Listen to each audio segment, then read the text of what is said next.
देखो रिकॉर्डिंग का मैसेज क्या स्क्रीन शेयर है।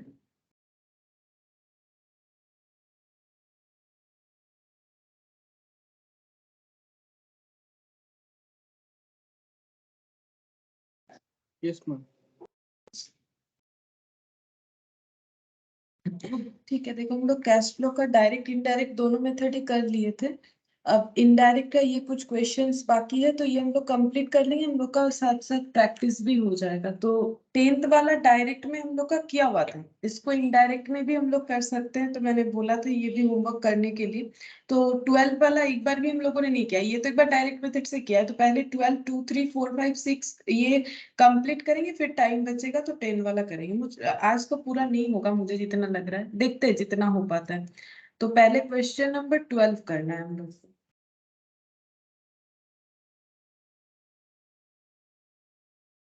देखो यहाँ पर क्या बोला है क्वेश्चन नंबर 12 में, from the following information of Mister Jain prepare a cash flow statement as per AS3 for the year ended 31 March 2001। तो AS3 के हिसाब से ही हम लोग कैश फ्लो करते हैं, तो मिस्टर जेन का यहाँ पर हमें कैश फ्लो स्टेटमेंट बना के देने के लिए बोला गया। अच्छा क्या बोला है, देखो क्या क्या डिटेल्स दे रखा है। लेजर बैलेंसेस मतलब जब जर्नल के बाद लेजर बना होगा, तो लेजर का जो क्लोजिंग बैलेंस है वो दिखा रहा है, ठीक है। तो ये देखो 2 साल का दिखा रहा है यहाँ पर 2000 2001। तो पहले 2000 लिखा हुआ है और ये 2001 लिखा हुआ है। तो कैपिटल 10 लाख से 12,24,000। तो कैपिटल क्या हुआ है, इंक्रीज हुआ है। तो कैपिटल क्यों इंक्रीज होता है, नॉर्मली कैपिटल क्यों इंक्रीज होता है, या तो प्रॉफिट ऐड हुआ है, या तो कैपिटल इंट्रोडक्शन होने से भी कैपिटल जो है इंक्रीज होता है, ठीक है।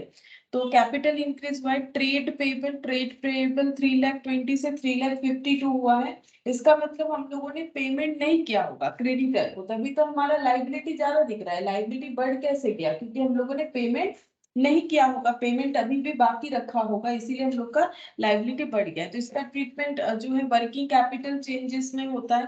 फिर मिस्टर जेम्स लोन, तो लोन पहले इतना था अभी जीरो दिख रहा है, इसका मतलब क्या होगा, लोन अगर पहले था अभी जीरो दिख रहा है, इसका मतलब क्या होता है, लोन पहले था अभी जीरो दिख रहा है, इसका मतलब लोन क्या हो गया है, रीपे कर दिया, तभी तो बैलेंस शीट में लोन नहीं दिख रहा है। बैलेंस शीट बोल रही है, ये बैलेंस शीट नहीं है, लेजर का बैलेंस है। तो लेजर बैलेंस में क्लोजिंग के में जो है वो हमें ब्लैंक दिख रहा है यहाँ पर, है ना। तो इसका मतलब हम लोगों ने रीपेमेंट कर दिया होगा लोन का। अच्छा, लोन फ्रॉम बैंक, तो लोन देखो यहाँ 3,20,000 से 4,00,000 हो गया, इसका मतलब और भी लोन हम लोगों ने क्या किया है, लिया है, लोन टेकन, ठीक है। ये देख के भी तो पता चलता है ना। लैंड का वैल्यू 6,00,000 से 8,80,000 हो गया, तो नॉर्मली हो सकता है कि परचेज हुआ है, बाकी देखेंगे कुछ और भी रीजन हो सकता है, जैसे कि मान लो अगर बोल रहे हैं कि लैंड लैंड का वैल्यू एप्रिसिएशन हुआ है, तो वो भी हो सकता है, हम लोग को देखना पड़ेगा। तो नीचे कुछ अगर नहीं बोला है तो ये परचेज ही मानेंगे फिर। इन प्लांट एंड मशीनरी 6,40,000 से 4,40,000 हो गया है, तो इसका मतलब सेल हुआ होगा, बाकी नीचे इंफॉर्मेशन दिया हुआ है मशीन रिलेटेड, पढ़ेंगे तो पता चलेगा। वैल्यू अगर कम हो गया है तो सेल होगा, तभी ना कम हुआ है। इन्वेंट या फिर डिप्रिसिएशन से, डिप्रिसिएशन की वजह से भी एसेट का वैल्यू कम होता है, लेकिन हम लोग को यहाँ देखना पड़ेगा कि क्या हुआ है, ठीक है, सेल हुआ है कि नहीं वो भी तो चेक करना पड़ेगा। इन्वेंट्रीज 2,80,000 से 2,00,000 हो गया है, मतलब इन्वेंट्रीज सेल हुआ होगा, ठीक है। तो यहाँ पर पैसा आया होगा, इन्वेंट्रीज कम हो गया है, डाउन हुआ है, तो ये कैश इनफ्लो हुआ होगा, पैसा आया होगा, इन्वेंट्री सेल हो गया। ट्रेड रिसीवेबल 2,40,000 से 4,00,000 हो गया, मतलब डेटर पैसा नहीं दे रहा होगा, तभी डेटर का वैल्यू बढ़ता जा रहा है, तो ये हमारा कैश का जो है कैश आउटफ्लो मानेंगे, मतलब हमारे पास कैश कैश जो है वो नहीं आया। और ये है कैश एंड कैश इक्विवेलेंट, ये ओपनिंग वाला, ये क्लोजिंग वाला, ये लिख के हमें लास्ट में एडजस्ट करके देखना है। तो इसका मतलब हम लोग का एंड आंसर 56,000 आना चाहिए। ये ओपनिंग था, ये क्लोजिंग था, और यहाँ पर opening cash and cash equivalent होगा। तो इसका मतलब कैश फ्लो का आंसर कितना होगा पता है, अगर ये मेरा 80,000 हो रहा है opening cash and cash equivalent, और क्लोजिंग मेरा अगर इतना है, तो 80,000 में क्या एडजस्टमेंट करने से 56 होगा। तो 80,000 में यहाँ पर नहीं, इतना थोड़ा 56 करना, हाँ नेगेटिव अगर 36 होगा, 36 नहीं कुछ और होना चाहिए, 80,000 माइनस 56 करने से ही पता चल जाएगा। ये देखो 80,000 माइनस 56,000 करो, तो 80,000 माइनस 56,000 करोगे तो देखो 24 आ गया ना। तो इसका मतलब यहाँ पर ये आंसर मतलब कैश फ्लो का जो नेट आंसर होगा वो नेगेटिव में 24 होगा, तब जाके ये आंसर टैली कर जाएगा। ठीक है, मतलब ये जस्ट मैंने ऐसे ही बताया, हम लोग करके देखेंगे 24 आ रहा है कि नहीं। और इसके बाद नीचे कुछ इंफॉर्मेशन है। Machine costing 80,000, accumulated depreciation there on 24,000। अब एक्यूमुलेटेड डेप्रिसिएशन का मतलब क्या है? लास्ट दिन में हम लोगों ने सेम ऐसा ही एक एडजस्टमेंट किया था। एक्यूमुलेटेड डेप्रिसिएशन का मतलब होता है आज तक टोटल मशीन पे जितना भी डेप्रिसिएशन लग चुका है उसे बोला जाता है एक्यूमुलेटेड डेप्रिसिएशन। पर ईयर कितना वो नहीं पता। जब से एसेट को पुट मतलब यूज करना स्टार्ट किया है हम लोगों ने या फिर रेडी टू यूज था तब से लेके आज तक का डेप्रिसिएशन 24,000। ये 80,000 वाला मशीन जिसपे अभी तक टोटल 24,000 डेप्रिसिएशन लग चुका है वह सोल्ड फॉर 40,000। तो अब प्रॉफिट है कि लॉस है? देखो 80,000 का मशीन 24,000 डेप्रिसिएशन अभी तक लगा है, तो जब एसेट सेल होने को गया तब इसका वैल्यू कितना हुआ होगा? यहाँ पर कितना हो जाएगा 56। ठीक है, तो इसमें इसको हम लोगों ने 40,000 में सेल कर दिया। 56,000 अकॉर्डिंग टू बुक वैल्यू था एसेट का वैल्यू, उसको हम लोगों ने अगर 40,000 में सेल कर दिया तो हम लोगों का लॉस है। ठीक है, कितना लॉस है? ये दोनों में जो गैप आ रहा है यानी कि 16,000 का हम लोग का लॉस है। अच्छा, अब यहाँ पर बोल रहा है प्रोविजन फॉर डेप्रिसिएशन। अब अगर हम लोग डेप्रिसिएशन को अलग से दिखाते हैं ना तो मशीन एसेट पे कभी भी डेप्रिसिएशन का जो वैल्यू है वो चार्ज नहीं होता है। जैसे नॉर्मली हम लोग क्या करते हैं, एसेट परचेस करने से मशीन टू कैश या बैंक करते हैं, फिर ऐसे डेप्रिसिएशन टू हम लोग मशीन कर देते हैं। मतलब ये हम लोगों ने एसेट पे चार्ज कर दिया। लेकिन जब हम लोग ये चाहते हैं कि मशीन हमेशा अपना ओरिजिनल कॉस्ट ही दिखाए, उसके लिए हम लोग सेपरेट अकाउंट मेंटेन करें और डेप्रिसिएशन के लिए एक अलग अकाउंट मेंटेन करें, तब हम लोग एक्यूमुलेटेड डेप्रिसिएशन या फिर प्रोविजन फॉर डेप्रिसिएशन या फिर हम लोग उसे डिप्रिशिएशन फंड भी बोला जाता है कभी कभी। ठीक है, तो ये दो तीन नाम होता है, ये अकाउंट हम लोग जो है प्रिपेयर कर सकते हैं। तो एक्यूमुलेटेड डेप्रिशिएशन का मतलब है ओवरऑल डिप्रिशिएशन जो हो रहा है चार्ज अभी तक जब से एसेट को पुट टू यूज किया तब से लेके आज तक का जितना डिप्रिशिएशन है, तो ये अकाउंट दिया हुआ है। तो इसका मतलब ये तो ओरिजिनल कॉस्ट ही है क्योंकि बता ही दिया है कि 80,000 का मशीन 24,000 डिप्रिशिएशन लग चुका था और सेल हुआ है 40,000 में। लेकिन बाकी भी तो मशीन है, देखो 6,40,000 4,40,000। इसका मतलब ये वैल्यू किसमें दिया हुआ ये हमें समझना पड़ेगा। अब देखो हम लोगों को जो एक्यूमुलेटेड डेप्रिसिएशन का जो आंसर है ना वो इसके बाहर दे रखा है। ठीक है, यहाँ पर नहीं दे रखा है। तो ये कॉस्ट माइनस जो है डेप्रिसिएशन करके ही बता रखा है। इसका प्रूफ भी हम दिखाएंगे जब हम लोग अकाउंट बनाएंगे तो समझ में आ जाएगा। ठीक है, अभी ये पॉइंट को हम नहीं बता रहे। अभी यहाँ पर मशीन का वैल्यू बता रखा है।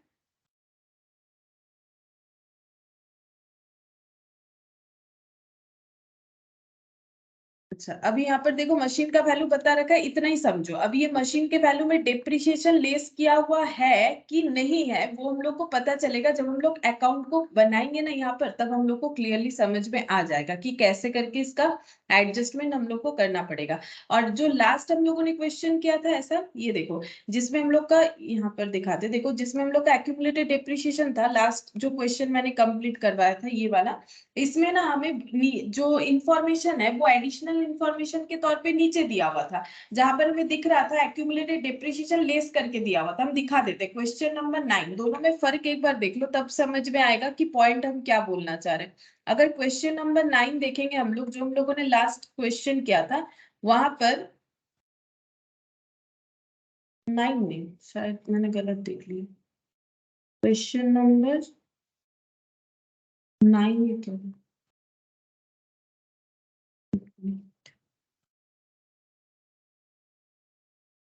9 शायद मैंने गलत नंबरिंग किया है। 10 11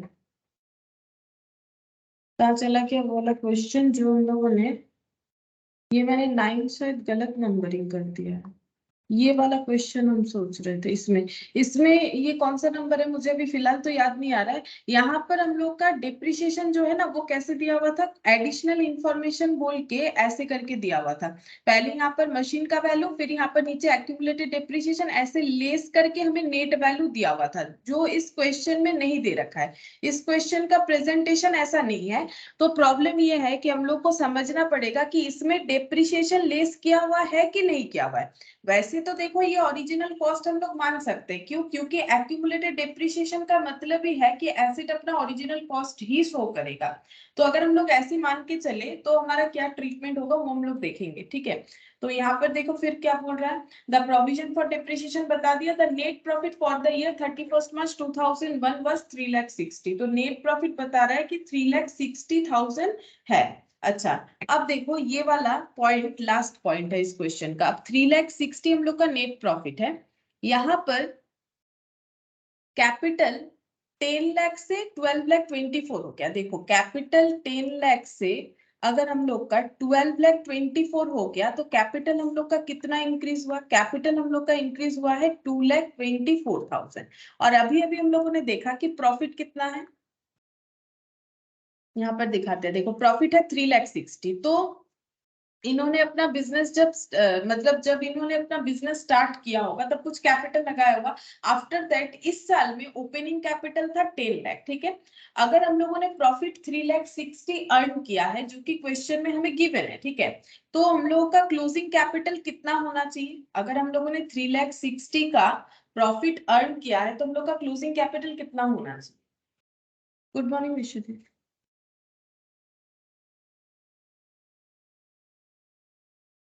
3,60,000 तो 13,60,000 होना चाहिए। लेकिन हम लोग का क्लोजिंग कैपिटल कितना दिख रहा है? 12,24,000। मेरा पॉइंट समझ में आ रहा है?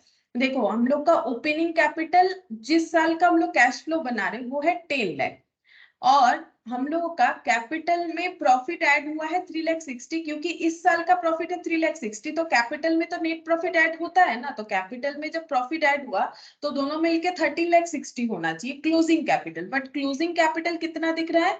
12,24,000। क्यों कम दिख रहा है बता सकते हो? क्यों कम दिख रहा है बता सकते हो? कैपिटल का वैल्यू कम कब दिखता है? जैसे कैपिटल बढ़ता कैसे? प्रॉफिट ऐड होने से बढ़ता है, लॉस होने से कम होता है, एडिशनल कैपिटल इंट्रोड्यूस होने से बढ़ता है। तो यहाँ पर कैपिटल का वैल्यू 13,60,000 दिखना चाहिए, जो हम लोग कैलकुलेट करके समझ पा रहे हैं। बट ये दिख रहा है 12,24,000 क्वेश्चन में दिया हुआ है। ऐसा क्यों दिख रहा है? कम कैसे हुआ? कम क्यों दिख रहा है? बोलो, कम क्यों दिख रहा है?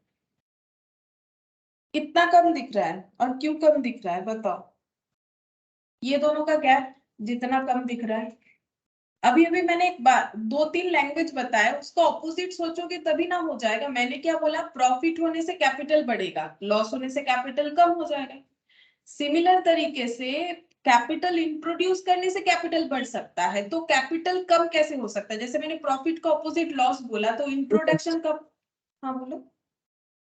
ड्राइंग करने से, ड्राइंग्स होने से, ठीक है। तो इसका मतलब ड्राइंग्स किया होगा, जो हमें यहाँ पर क्लियरली नहीं दिया, हम लोग को समझना पड़ेगा। इसका जो गैप होगा ये ड्राइंग्स का अमाउंट होगा। अब गैप कितना होगा वो चेक करना पड़ेगा, ठीक है। तो ये हम लोग का ड्राइंग्स का अमाउंट हो जाएगा। तो ये चीज यहाँ पर हमें थोड़ा सा देखना पड़ेगा। तो देखो अभी हम लोग क्या करेंगे, इसका कैश फ्लो बनाना स्टार्ट करेंगे। और कौन कौन सा अकाउंट ओपन करना जरूरी है? देखो वैसे तो बहुत सारा अकाउंट ओपन हो जाएगा, क्योंकि अकाउंट ओपन तभी होता है जब वैल्यू में चेंज होता है। जैसे 10 लाख से 12,24,000 हुआ है, जरूर कुछ ना कुछ हुआ होगा तभी वैल्यू चेंज हुआ है। 3,20,000 से 3,52,000। वैसे हम लोग जब इनडायरेक्ट मेथड करते हैं तो करंट एसेट और करंट लायबिलिटी का अकाउंट बनाने का जरूरत नहीं होता, क्योंकि उसमें चेंजेस इंक्रीज या डिक्रीज है उसके हिसाब से हम लोग कैलकुलेशन करते हैं, ठीक है। लेकिन बाकी चीजों का हम लोग चाहे तो अकाउंट बना सकते हैं, लाइक जेन्स कैपिटल, इनका अकाउंट बना सकते हैं, ठीक है, जहां पर हमें बैलेंस में ड्रॉइंग्स दिखेगा। लोन जो है, लोन का अकाउंट भी चाहो तो तुम लोग बना सकते हो, ठीक है, क्योंकि 3,20,000 से 4 लाख हुआ। लैंड का अकाउंट बना सकते हो। प्लांट मशीनरी का तो बनाना ही पड़ेगा, क्योंकि इसका एडिशनल इंफॉर्मेशन है। अकाउंट किसका बनना चाहिए? तो एक तो जिसका एडिशनल इंफॉर्मेशन है उसका अकाउंट तो बनेगा ही बनेगा। उसका अकाउंट बिना बनाए हम लोग कैलकुलेट नहीं कर पाएंगे, गलत होने का चांसेस होता है। बाकी करंट एसेट करंट लायबिलिटी का अकाउंट नहीं बनाना होता है, उसका सिर्फ चेंजेस देखना होता है। तो यहाँ से लेके यहाँ तक तो अकाउंट नहीं बनेगा। ये 2 टॉपिक का रहा ये 3 पॉइंट, जिसमें से लोन फ्रॉम बैंक का हम लोग अकाउंट बना सकते हैं, लेकिन उससे जुड़ा हुआ कोई अदर इंफॉर्मेशन नहीं है, तो इसको हम लोग ओरली भी समझ सकते हैं। जैसे देखो, इसका अगर अकाउंट बनाते हैं, अगर किसी को चाहिए तो बना सकते हो। जैसे देखो, लोन हम लोगों का लायबिलिटी है, तो बाई बैलेंस बीडी ये हो गया 3,20,000 ओपनिंग वैल्यू, ठीक है। टू बैलेंस सीडी ये हो जाएगा क्लोजिंग 4 लाख। अच्छा, अब और कोई भी इससे रिलेटेड इंफॉर्मेशन नहीं है, तो हम लोग का लोन 3,20,000 से 4 लाख हो गया। अब बैलेंस किधर आएगा, इधर आएगा 80,000। ये कौन सा साइड है, बाई साइड। अब लोन का वैल्यू कैसे बढ़ सकता है, अगर लोन लिया है तो लोन लेने का एंट्री क्या होता है, बैंक टू लोन, तो इधर यहाँ पर क्या हो जाएगा, बैंक बोल के हो जाएगा, ठीक है। अब ये छोटा छोटा चीज अगर हम लोग नहीं भी करे चलेगा, प्लांट का क्यों करेंगे, क्योंकि इससे रिलेटेड हमारे पास इंफॉर्मेशन है। इसको यहाँ पर पुट करने के लिए हमें करना ही पड़ेगा। इसमें सिर्फ चेंजेस देख के हम लोग आंसर नहीं बता सकते, बाकी ये भी कर सकते हो। अपना अपने ऊपर है कि ये हमें करना है कि नहीं करना है। इससे टाइम ज्यादा लगेगा, लेकिन अगर किसी को स्टार्टिंग में करना है तो कर सकते हो। कैसे समझोगे, कौन कौन सा हमें अकाउंट ओपन करना है, जिसका एडिशनल इंफॉर्मेशन होगा उसका तो हम भी ओपन करके ही दिखाएंगे, लेकिन बाकी जो हम थोड़ा सा इग्नोर कर रहे हैं उसमें कैसे तुम लोग समझोगे कि अकाउंट ओपन करना है कि नहीं। अगर ओपनिंग क्लोजिंग वैल्यूज में चेंजेस है तो जरूर कुछ ना कुछ ट्रांजेक्शन हुआ होगा, तो उस ट्रांजेक्शन को आइडेंटिफाई करने के लिए तुम लोग चाहो तो अकाउंट ओपन कर सकते हो, ठीक है। तो अब हम लोग स्टार्ट कर लेते, तुम लोग फॉर्मेट बनाओ, हम भी फॉर्मेट बनाएंगे, जो फॉर्मेट हम लोगों ने सीखा है, क्योंकि इसको लिखने में तो टाइम लगेगा। तो फॉर्मेट लिखना स्टार्ट करो। तो पहले हम लोग ये वाला कर रहे हैं, question number 12, cash flow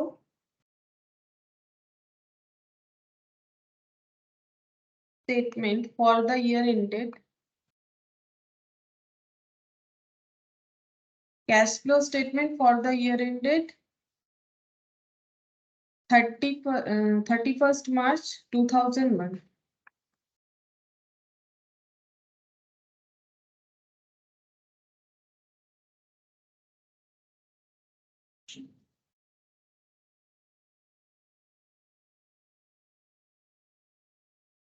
particulars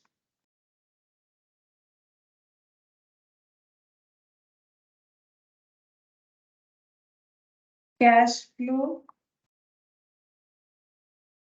from operating activities। तो सबसे पहले आ जाएगा net profit before tax, net profit before tax.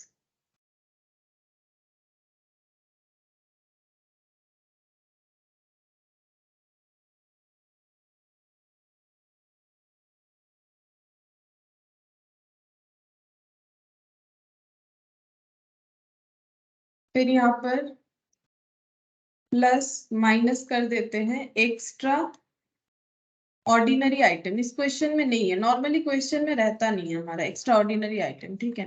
तो इसीलिए मैंने आइटम लिखा है। प्लस माइनस डिपेंड करेगा, अगर एक्स्ट्रा ऑर्डिनरी आइटम हमारा जो है एक्स्ट्रा ऑर्डिनरी इनकम होगा तो माइनस होगा, अगर एक्सपेंस होगा तो प्लस होगा, क्योंकि यहाँ पर हम लोग जो है रिवर्स वे में चलते हैं, ठीक है। एक्स्ट्रा ऑर्डिनरी आइटम, फिर इसके बाद आ जाएगा net profit, net profit before, इसमें ये एडजस्ट होने से आ जाएगा net profit before tax and extraordinary item, extra ordinary item. अच्छा, इसके बाद आएगा ऐड करना पड़ेगा नॉन ऑपरेटिंग एक्सपेंस, और लेस करना पड़ेगा नॉन ऑपरेटिंग इनकम, फिर नॉन कैश आइटम,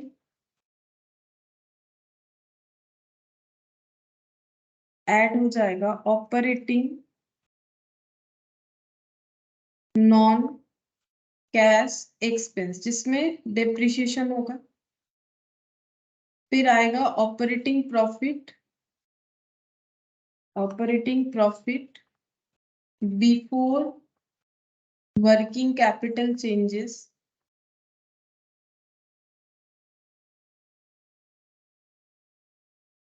फिर यहाँ पर वर्किंग कैपिटल चेंजेस का प्लस माइनस ये सब हम लोग करेंगे।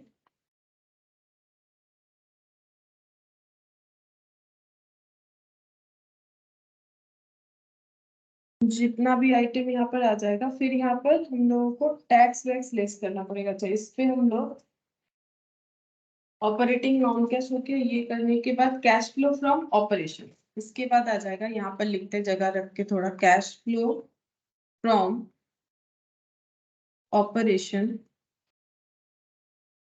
फिर लेस कर देंगे टैक्स एक्सपेंस, तो यहाँ पर आ जाएगा नेट कैश यूज्ड या फिर generated in operating activities.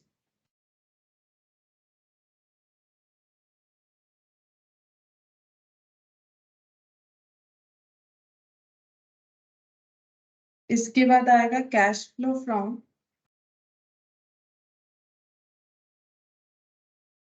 Investing activity,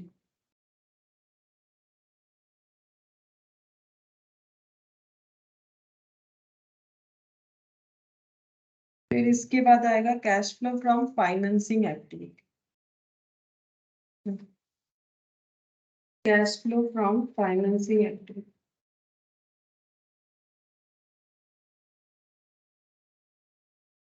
cash flow from financing activity.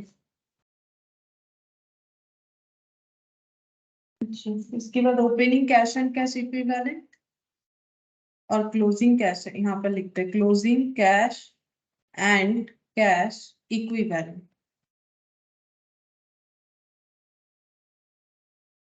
ये यहाँ पर ऐड करने से आ जाएगा closing cash and cash equivalent, यहाँ पर जो भी बैलेंस आएगा उसमें ऐड हो जाएगा opening cash and cash equivalent. अच्छा, opening cash and cash equivalent ये ऐड हो जाएगा। ठीक है, पूरा फॉर्मेट तो बन गया। अब हम लोग को जो भी अकाउंट बनाना चाहिए वो हम बनाते हैं। देखो, अकाउंट हम लोग का जेन्स कैपिटल बना के दिखाते, क्योंकि वहां पर ड्राइंग्स का अमाउंट जो है वो मिसिंग है, वो हमें समझना पड़ेगा, इसीलिए जेन्स कैपिटल ये बना हुआ रहेगा तो बाद में समझने में आसानी हो जाएगा। कैपिटल है लाइबिलिटी, तो ओपनिंग बैलेंस बाई साइड में जाएगा 10 लाख,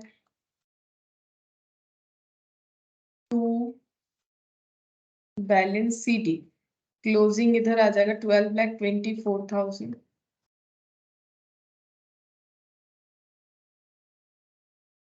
इसके बाद trade payable sales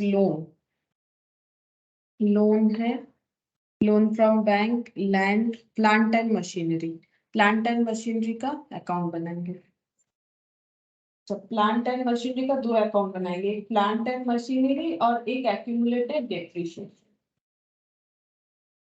plant and machine और एक एक्यूमुलेटेड डेप्रिसिएशन, एक्यूमुलेटेड डेप्रिसिएशन। अच्छा, प्लांट एंड मशीनरी एसेट है तो इसका इधर बैलेंस आएगा, debit side opening, credit side closing. इसमें हो जाएगा हम लोग का, एक बार जो है हम वही लिख रहे हैं 6,40,000, और यहाँ पर 4,40,000। अब एक्यूमुलेटेड डेप्रिसिएशन में यहाँ पर 2 लाख और 3,20,000, तो ये बाई बैलेंस होगा, प्रोविजन होता है तो liability, by balance BD 2 lakh और 3,20,000, 2 लाख, टू बैलेंस सीडी 3,20,000। अच्छा, अब स्टार्ट करते हैं।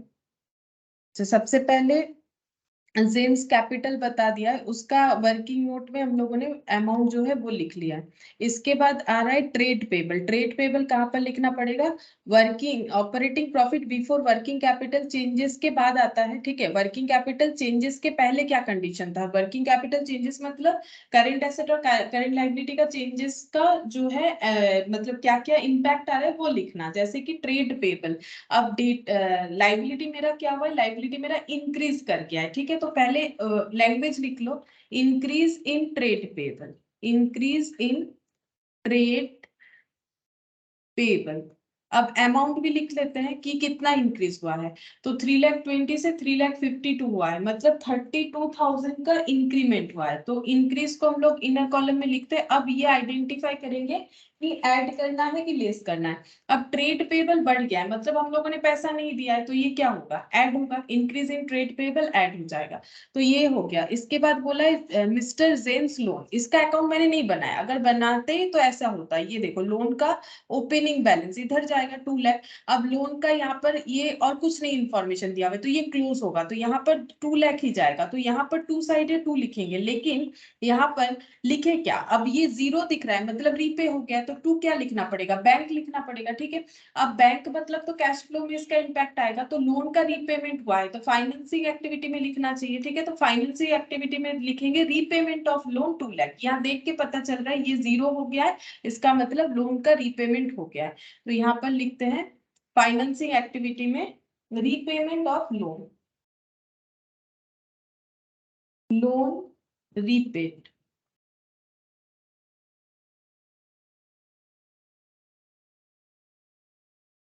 2 लाख, 2 लाख लोन रीपेड हो गया 2 लाख। अच्छा, फिर लोन फ्रॉम बैंक। अब बैंक वाला तो मैंने करके दिखाया था अभी थोड़ी देर पहले। लोन का अमाउंट बढ़ गया है, तो बैंक से और भी लोन लिया गया है 80,000 का। तो यहाँ पर लिखते हैं लोन टेकन फ्रॉम बैंक, 80,000 का लोन लिया गया है, तो ये पॉजिटिव दिखेगा, ये भी फाइनेंसिंग एक्टिविटी। अच्छा, फिर लैंड। लैंड का वैल्यू देखो 6 लाख से 8,80,000 हो गया है, तो नीचे भी कुछ इंफॉर्मेशन नहीं दिया था। लैंड में डेप्रिशिएशन नहीं होता है, इसमें एप्रिशिएशन ही होता है। लैंड का वैल्यू बढ़ कैसे सकता है? तो ये परचेज किया होगा, इसका भी देखो मैं अकाउंट दिखा देते हैं। अगर ओपनिंग करेंगे, मतलब ओपनिंग बैलेंस लिखेंगे क्योंकि एसेट है, तो 6 लाख, ठीक है, टू बैलेंस बीडी। और क्लोजिंग करोगे तो बाई बैलेंस सीडी, तो यहाँ पर हो जाएगा 8,80,000। अब डिफरेंस किधर आ रहा है? इधर आ रहा है। कितने का आ रहा है? यहाँ पर 80 लिखेंगे और यहाँ पर 2,80,000 का आ रहा है। अब 2 साइड है तो 2 लिखो। अब किस वजह से? एसेट, एसेट क्या है? लैंड है। लैंड का वैल्यू कैसे बढ़ सकता है? खरीदा होगा हम लोगों ने, ठीक है, क्योंकि यहाँ पर तो सेल तो दिख रहा है कि सेल नहीं है, क्योंकि वैल्यू बढ़ा है। बढ़ कैसे सकता है? या तो एप्रिसिएशन, या तो फिर उस पे उसको खरीदा गया है एक्स्ट्रा। तो यहाँ पर देखो परचेज किया गया है 2,80,000, तो ये हम लोग लिख सकते हैं 2,80,000 परचेज बोल के नहीं, सॉरी, टू बैंक बोल के लिखना पड़ेगा। मैंने गलती से टू परचेज लिख दिया था, टू बैंक परचेज, ठीक है। तो यहाँ पर लिखेंगे लैंड, सॉरी, लैंड परचेज तो इन्वेस्टिंग एक्टिविटी होगा, यहाँ पर नहीं होगा, यहाँ पर लिखेंगे लैंड परचेज, ये हो जाएगा 2,80,000। अच्छा, इसके बाद प्लांट एंड मशीनरी, इसका हम लोगों ने अकाउंट बनाया क्योंकि इस पे एडिशनल इंफॉर्मेशन था। तो प्लांट मशीनरी 6,40,000 और 4,40,000 यहाँ पर लिख लिया है। अच्छा, प्लांट मशीनरी का कैलकुलेशन हम लोगों ने यहाँ पर देखा कि एक एसेट था, ठीक है, जिसका कॉस्ट था 80,000, ठीक है। एक एसेट था जिसका कॉस्ट था 80,000।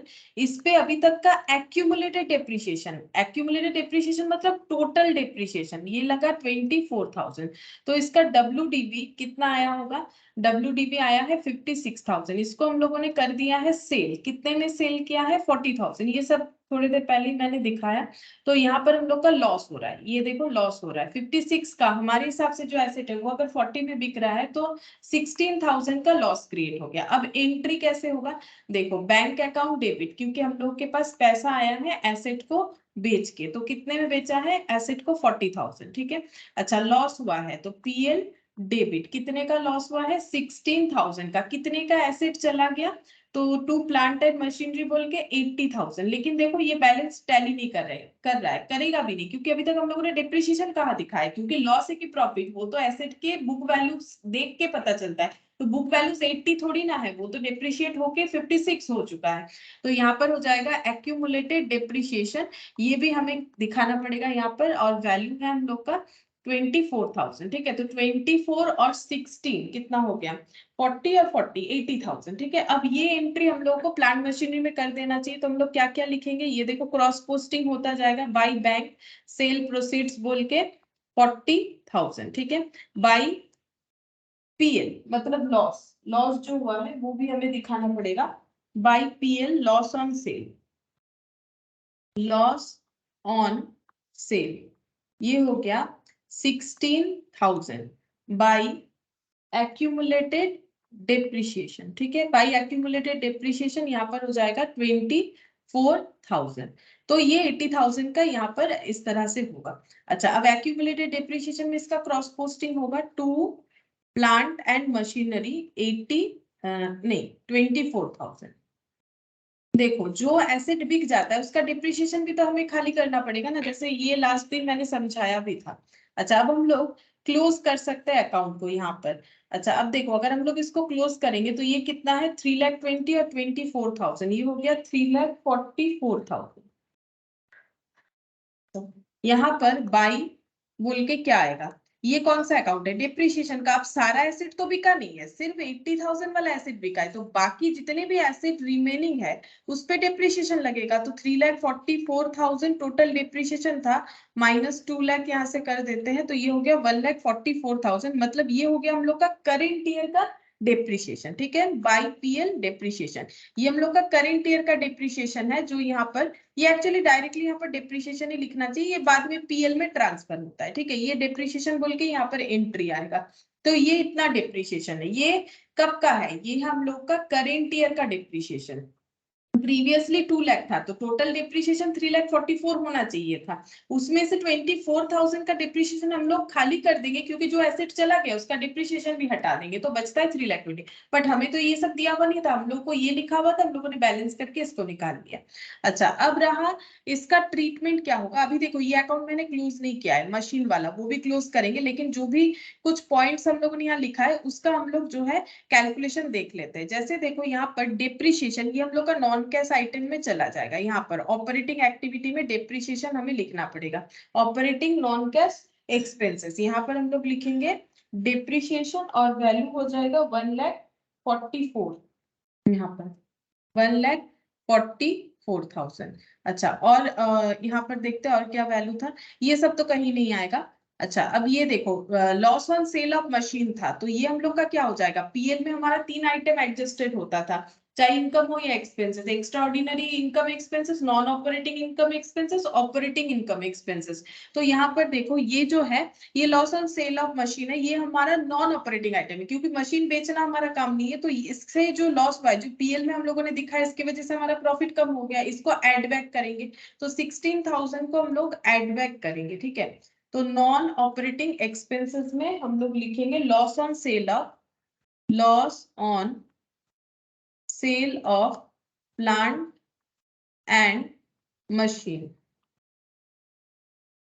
16,000।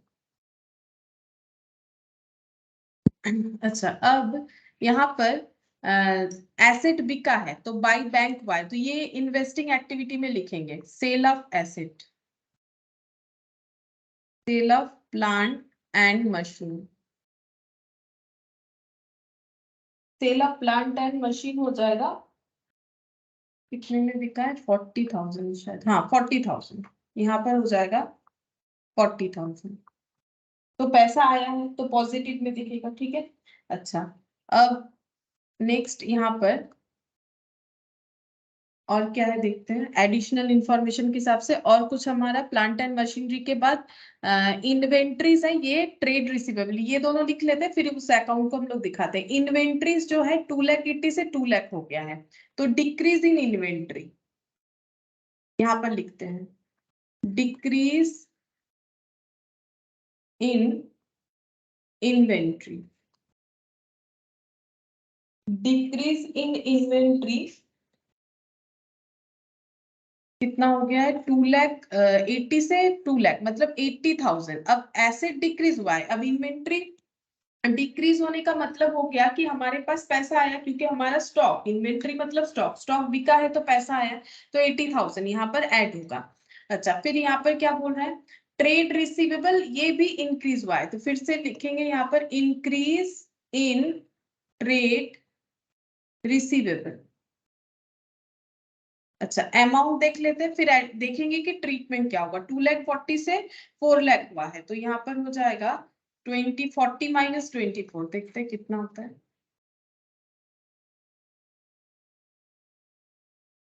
40 माइनस 24, तो ये हो गया 16, मतलब 1,60,000। अब ट्रेड रिसीवेबल बढ़ा है, मतलब हम लोग को पैसा नहीं मिला होगा, तभी तो डेटर बढ़ता जा रहा है, इसका मतलब ये नेगेटिव होगा, कैश नहीं आया है। अच्छा अब ये ट्रेड रिसीवेबल हो गया। अब कैश का ओपनिंग क्लोजिंग, ओपनिंग में 80, क्लोजिंग में 40, तो कैश का ओपनिंग में 80, ठीक है। तो यहाँ पर जो भी एडजस्ट करके आएगा उसमें 80,000 ऐड करने से क्लोजिंग में हम लोग का आ जाएगा 56,000, ऐसा ही क्वेश्चन हमें बता रहा है, ठीक है। तो ये 80,000 यहाँ नीचे आएगा यहाँ पे, ठीक है। तो यहाँ पर वैल्यू कितना आना चाहिए वही हम बता रहे थे, यहाँ पर हम लोग का वैल्यू आ जाएगा नेगेटिव में 24,000। अभी मैंने कैलकुलेट नहीं किया है, लेकिन तुम लोग इससे भी समझ सकते हो कि पूरा ओवरऑल आंसर क्या होगा। नेगेटिव में 24 होगा क्योंकि 24 इससे माइनस करने से 56 आएगा, मतलब हम लोगों का पूरे ड्यूरिंग द ईयर में कैश जनरेट नहीं हुआ है, कैश यूज्ड हुआ है। तो यहाँ पर लिखना पड़ेगा net cash used during the year, ठीक है।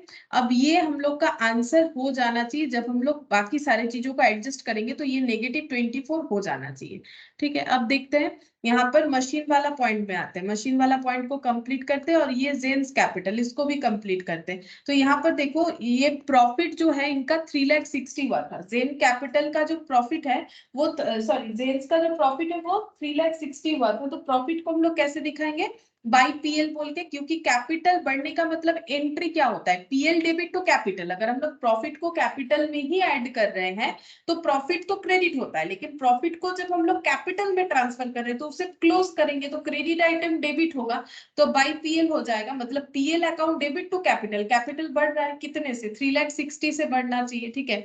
तो अगर मेरा बिजनेस के स्टार्टिंग में इस साल 10 लाख था और 3,60,000 का प्रॉफिट अर्न हुआ, तो 13,60,000 से टोटल क्लोजिंग कैपिटल होना चाहिए, जबकि ये दिख रहा है 24,000। इसका मतलब क्या हुआ है, ड्रॉइंग्स हुआ है। ड्रॉइंग्स को हम लोग क्या लिखते हैं, कैपिटल टू कैश या बैंक, ठीक है, जो भी लिखो, बैंक बैलेंसिंग फिगर। और यहाँ पर वैल्यू आया था हम लोग का 1,36,000।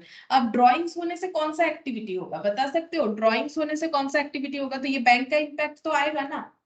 पीएल का इम्पैक्ट तो दिख चुका है यहाँ पर 3,60,000, अच्छा लिखा नहीं हम लोगों ने, लिख लेते हैं। नेट प्रॉफिट बिफोर टैक्स ये हम लोग लिख लेते हैं 3,60,000। ड्रॉइंग्स का इम्पैक्ट कहां पर आएगा, ऑपरेटिंग एक्टिविटी, फाइनेंसिंग एक्टिविटी या investing activity. Drawings of capital, capital से रिलेटेड बात है तो कहां पर आनी चाहिए, ड्रॉइंग्स ऑफ कैपिटल, फिनांसिंग। हाँ फाइनेंसिंग एक्टिविटी में आएगा। जेन्स ड्रॉइंग्स 1,36,000, 1,36,000, ठीक है। सब हो गया। अभी ये प्लांट मशीनरी वाला बताते हैं, ये मैंने अभी तक कंप्लीट नहीं किया। अब देखो अगर हम लोग देखो प्लांट मशीनरी में जो भी लिखना था वो हम लोगों ने सारा चीज लिख दिया है और कुछ इंफॉर्मेशन नहीं है, तो फिर हमारा दोनों साइड टैली हो जाना चाहिए। चेक करते हैं, 40,000 प्लस 16,000 प्लस 24,000, ठीक है। तो ये कितना हो गया 80,000, तो ये तो 80,000 होना ही था। ये 80,000 वाला जो मशीन सेल हुआ उसका अलग अलग कंडीशन है कि इतना रिकवर हुआ, इतना नहीं हुआ लॉस, और इतना हम लोगों ने खुद यूज किया, डेप्रिसिएशन इतना लगा, ठीक है। तो 80,000, तो यहाँ पर देखो 80,000 और हमारे पास कितना एसेट था 6,40,000। अगर 6,40,000 के एसेट में से 80,000 का एसेट चला जा रहा है, और ये कौन से वैल्यू में है पता है, ये कॉस्ट वैल्यू में, ये कॉस्ट में है कि नहीं वो पता करेंगे अभी हम लोग। तो 5,60,000 बचना चाहिए।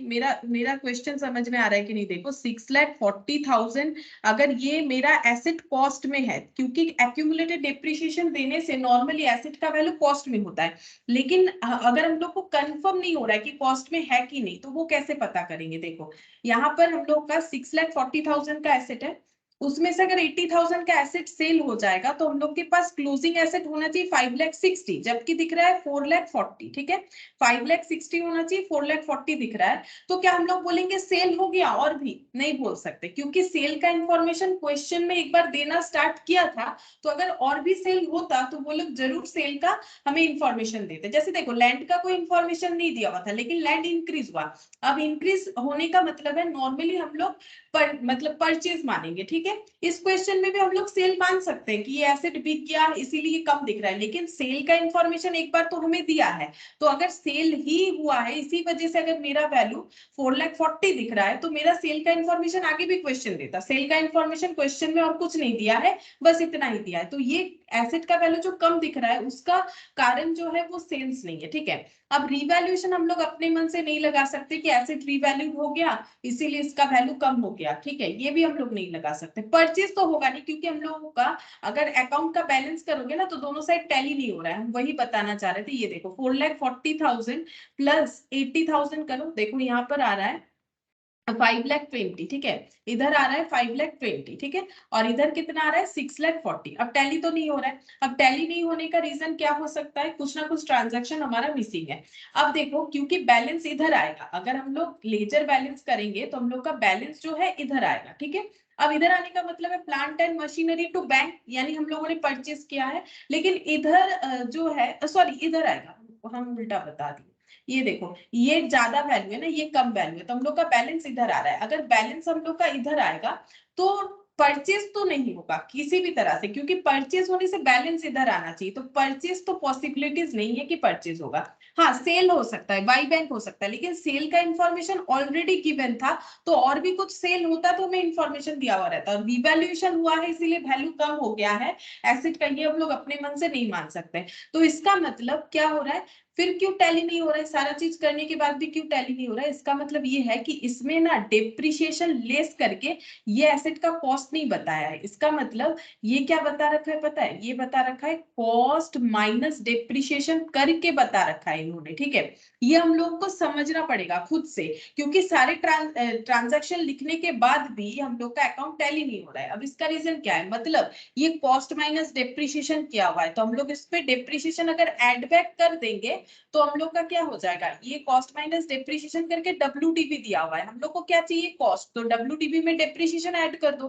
तो डेप्रिसिएशन कितना है? ओपनिंग का 2 लाख, तो इसमें 2 लाख ऐड करेंगे, क्योंकि ओवरऑल करना पड़ेगा ना। ये हो गया 2 लाख, ये एक्यूमुलेटेड डेप्रिसिएशन लेस है। और यहाँ पर कितना ऐड करेंगे? 4,40,000 में ऐड करेंगे 3,20,000, तो टोटल करने से यहाँ पर हो जाएगा 8,40,000, और यहाँ पर हो जाएगा 7,60,000। अब टोटल करो, करके देखो टैली होगा। ये 80,000 था और ये 7,60,000, तो 7,60,000 में अगर हम लोग 80,000 ऐड कर देते हैं तो ये हो गया 8,40,000। देखो दोनों साइड टैली हो गया। अब सारे इंफॉर्मेशन लिखने के बाद भी अगर हम लोग का आंसर टैली नहीं हो रहा है, तो इसका मतलब ये क्वेश्चन में डेप्रिसिएशन लेस करके दिया है, लेकिन जब एक्यूमुलेटेड डेप्रिसिएशन अकाउंट रहता है और प्लांट मशीनरी अकाउंट रहता है तो एसेट का ओपनिंग और क्लोजिंग बैलेंस हमेशा कॉस्ट में दिखना चाहिए। लेकिन यहाँ से ये किस में दिख रहा था? डब्ल्यूडीवी में दिख रहा था। तो हम लोग कैसे पता करेंगे? वैसे देख के तो नहीं पता चल रहा है ना कि कैसे दिया हुआ है, देख के नहीं पता चल रहा है। इसीलिए हम लोगों ने क्या किया, यहाँ पर चेक करके देखा कि क्या रीजन है, जो मिसमैच हो रहा है अकाउंट उसका रीजन क्या है, किधर बैलेंस आ रहा है। तो इधर बैलेंस तो नहीं आ रहा है, ठीक है, इधर बैलेंस आएगा तो परचेज हो सकता है, क्योंकि क्वेश्चन में परचेज नहीं बोला था तो मे भी परचेज हो सकता है। तो वैसा कोई सिचुएशन नहीं आया। इधर बैलेंस आ रहा है तो सेल हो सकता है, सेल का इंफॉर्मेशन तो एक बार दिया ही था, अगर और भी सेल होता तो उसका भी इंफॉर्मेशन देता, तो सेल भी पॉसिबल नहीं। रिवैल्यूएशन हो सकता है लेकिन वो हम लोग अपने मन से नहीं कर सकते। तो इसका मतलब हम लोग एड बैक करके देखेंगे कि जो एक्यूमुलेटेड डेप्रिसिएशन है वो हम लोगों ने यहाँ पर शायद उन्होंने ऐड करके नहीं दिया होगा, इसी वजह से ऐसा हो रहा है। और लास्ट क्लास में जो क्वेश्चन किया था हम एक बार देखते हैं, मिल जाएगा मुझे शायद, उसमें देखो एक्यूमुलेटेड डेप्रिसिएशन जिस तरीके से दे रखा था ना, उससे पता चल रहा था कि हम लोग का डेप्रिसिएशन जो है वो एक्यूमुलेटेड फॉर्म में है। ये देखो ये वाला था शायद,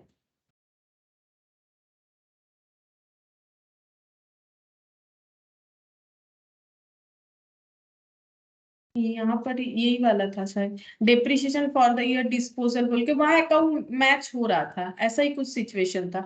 ठीक है, तो देखो यहाँ पर जो था ना, यहाँ पर सिचुएशन ये है कि हम लोग को देख के नहीं पता चल रहा है, जिस तरह से दे रखा है क्वेश्चन हम लोग कैलकुलेट करके समझ सकते हैं कि हम लोग को क्या ट्रीटमेंट करना पड़ेगा, ये जो मैंने अभी समझाया। ठीक है, अच्छा, और यहाँ पर मुझे नहीं लगता है कोई ट्रांजेक्शन हम लोग का बाकी है। अब हम लोग इसको क्लोज करेंगे। अच्छा, यहाँ पर देखो क्या क्या है।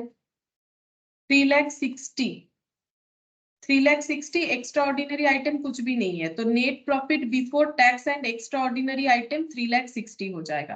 फिर उसमें है loss on sale of plant, तो ये हम लोग इसमें ऐड करेंगे, तो ये हो गया 3,60,000 प्लस 16,000। अच्छा, ये हो गया वैल्यू। उसके बाद है ऑपरेटिंग इनकम, हम लोग का कुछ भी नहीं था। अच्छा, ये वाला डेप्रिसिएशन, डेप्रिसिएशन एड बैक होगा 1,44,000, तो ये आ जाता है 5,20,000। इसको हम लोग बोलेंगे operating profit before working capital changes. फिर इसमें ऐड हो जाएगा 32,000। अच्छा, 32,000 ऐड हो गया, फिर 80,000 ऐड हो जाएगा, फिर यहाँ से लेस हो जाएगा 1,60,000,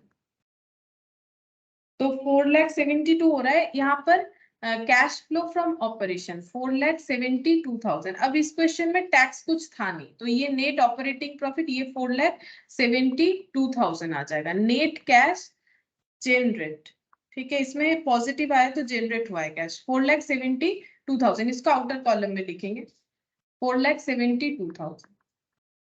अच्छा, इसके बाद यहाँ पर 2,80,000 से 40,000 माइनस हो जाएगा, तो यहाँ हो गया 2,40,000। ये नेगेटिव आ रहा है, तो इसको लिखना पड़ेगा net cash used in investing activity, investing activity. अच्छा, इसमें 2,40,000 नेगेटिव, ये हम लोग आउटर में लिखेंगे, इसको अंदर लिखते हैं फिर 2,40,000। अब ये वाला 2 लाख और 1,36,000, मतलब 3,36,000 माइनस 80,000, तो 2,56,000, लेकिन ये नेगेटिव में ही आ रहा है क्योंकि ये दो वैल्यू नेगेटिव है। ठीक है, मैंने पॉजिटिव लेके किया है, लेकिन नेगेटिव है तो उसी हिसाब से हम लोग को साइन लिखना चाहिए। तो 2,56,000 ये भी नेगेटिव में आंसर आया, तो इसको हम लोग लिखेंगे net cash used in financing activity, financing activity. अब अगर ये वाला हम लोग का 24,000 नेगेटिव आंसर आ जाता है तो फिर हम लोग का कैलकुलेशन सही है। 2,56,000, 2,40,000, 4,96,000 नेगेटिव में है, और ये वाला हम लोग का अच्छा इधर लिखा है मैंने 4,72,000 नेगेटिव में दिखाएंगे 4,72,000, तो ये आंसर 24,000 नेगेटिव ही आ रहा है, क्योंकि ये मैंने नेगेटिव नहीं लिया ना, ये दोनों का ऐड करके फिर वो लेस किया है। तो तुम लोग कैलकुलेटर में अपने हिसाब से करके देखो, पहले ये लिख लो फिर बाद में ये दो माइनस कर दो, 24,000 आएगा। तो 24,000 net cash used during the year. ठीक है, तो इस तरह से होगा। तो ये हम लोग का पहला वाला क्वेश्चन कर लिया हम लोगों ने, 12 इनडायरेक्ट मेथड से था। अब हम लोग क्वेश्चन 2 करेंगे। देखो क्वेश्चन नंबर 2, छोटा सा क्वेश्चन है, देखो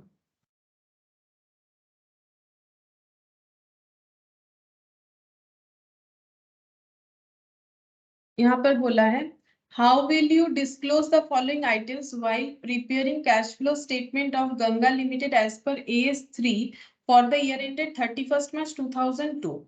10% डिवेंचर इशूड, तो डिवेंचर इशू किया गया था 1/4/2001 में और 31st March 2002 में। जैसे कि डिवेंचर हम लोग को पता है पब्लिक से लिया गया लोन होता है, तो इसका ट्रीटमेंट लोन के तरह ही होगा। फिर डिवेंचर रिडेम्पशन हुआ है 5% premium at the end of the year, इसी साल के एंड में डिवेंचर रिडेम्पशन का मतलब जैसे लोन रीपे होता है वैसे डिवेंचर का रीपेमेंट किया गया है।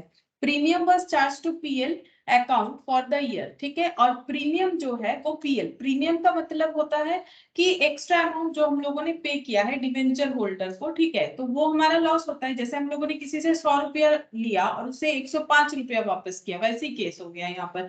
तो इससे जो 5 रुपीज का लॉस हुआ, 100 लिया 100 दिया, वो लॉस नहीं है, लेकिन जो एक्स्ट्रा 5 रुपीज में रिडीम किया हम लोगों ने, उसको प्रीमियम बोला जाता है। तो प्रीमियम में लॉस हुआ है वो पीएल में चार्ज करना है। फिर बोल रहा है unpaid interest on debenture, debenture का कुछ इंटरेस्ट हम लोगों ने पे नहीं किया है, उसका अमाउंट बता रहा है 275, ओपनिंग अनपेड डिवेंचर। और क्लोजिंग देखो, क्लोजिंग 1175। फिर बोल रहा है debtor 36,000 were written off against the provision for doubtful डेब्ट अकाउंट ड्यूरिंग द ईयर। जैसे हम लोग डिप्रिशिएशन के लिए प्रोविजन बना सकते हैं, वैसे डेटर के लिए भी प्रोविजन बना सकते हैं कि फ्यूचर में हो सकता है कि कुछ लोग हमें पैसा ना दे, उसका बिजनेस में एस्टिमेट करके एक परसेंटेज ऑफ प्रोविजन क्रिएट किया जा सकता है, जिसे बोला जाता है प्रोविजन फॉर डाउटफुल डेट।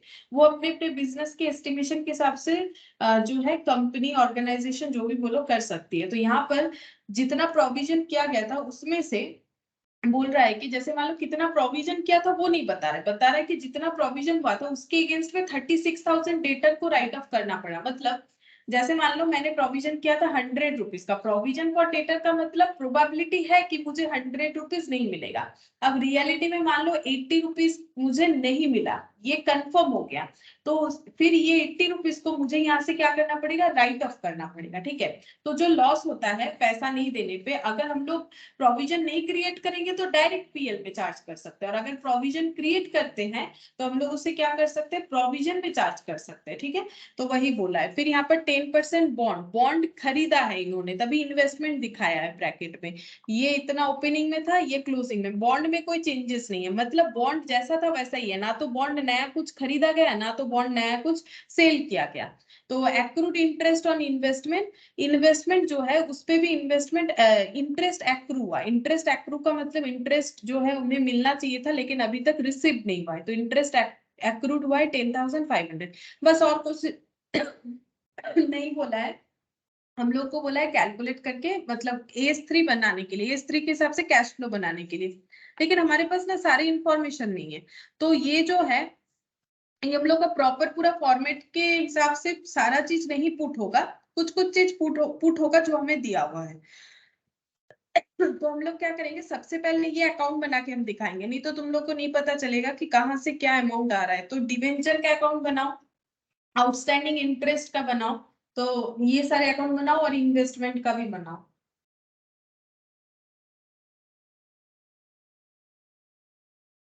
तो यहाँ पे लिखते हैं देखो 10% डिवेंचर, ये हम पहले रफ वर्क कर रहे हैं, ठीक है, ये हम लोग का वर्किंग नोट है। तो यहाँ पर लाइबिलिटी है तो by balance BD, opening balance by balance BD हो जाएगा 1,10,000, और क्लोजिंग हो जाएगा to balance CD 77,000, to balance CD 77,000। अच्छा, अब यहाँ पर प्रीमियम का भी बात हुआ है, ठीक है, तो हम प्रीमियम ऑन रिडेम्पशन भी एक अकाउंट बनाते हैं, premium on redemption, premium on redemption 5%। अच्छा, इसके बाद है यहाँ पर आउटस्टैंडिंग इंटरेस्ट, आउटस्टैंडिंग इंटरेस्ट दिया हुआ है ना, unpaid interest on debenture, outstanding interest on debenture, इसका ओपनिंग क्लोजिंग लिखते हैं बाई बैलेंस BD। तो ओपनिंग है 275, क्लोजिंग क्लोजिंग है 1175, 1175। अच्छा, इसके बाद है हम लोग का बॉन्ड, ये इन्वेस्टमेंट है 10% बॉन्ड 3,50,000, 3,50,000, तो टू बैलेंस BD 3,50,000। ये अकाउंट नहीं भी बनाएंगे तो भी चलेगा, क्यों, क्योंकि इसमें कोई ट्रांजैक्शन हुआ नहीं है, बॉन्ड न्यूली कोई परचेज भी नहीं है, सेल वगैरह भी नहीं है, तो 3,50,000 जैसा था वैसा ही है, तो ये अकाउंट हम पहले क्लोज कर देते हैं।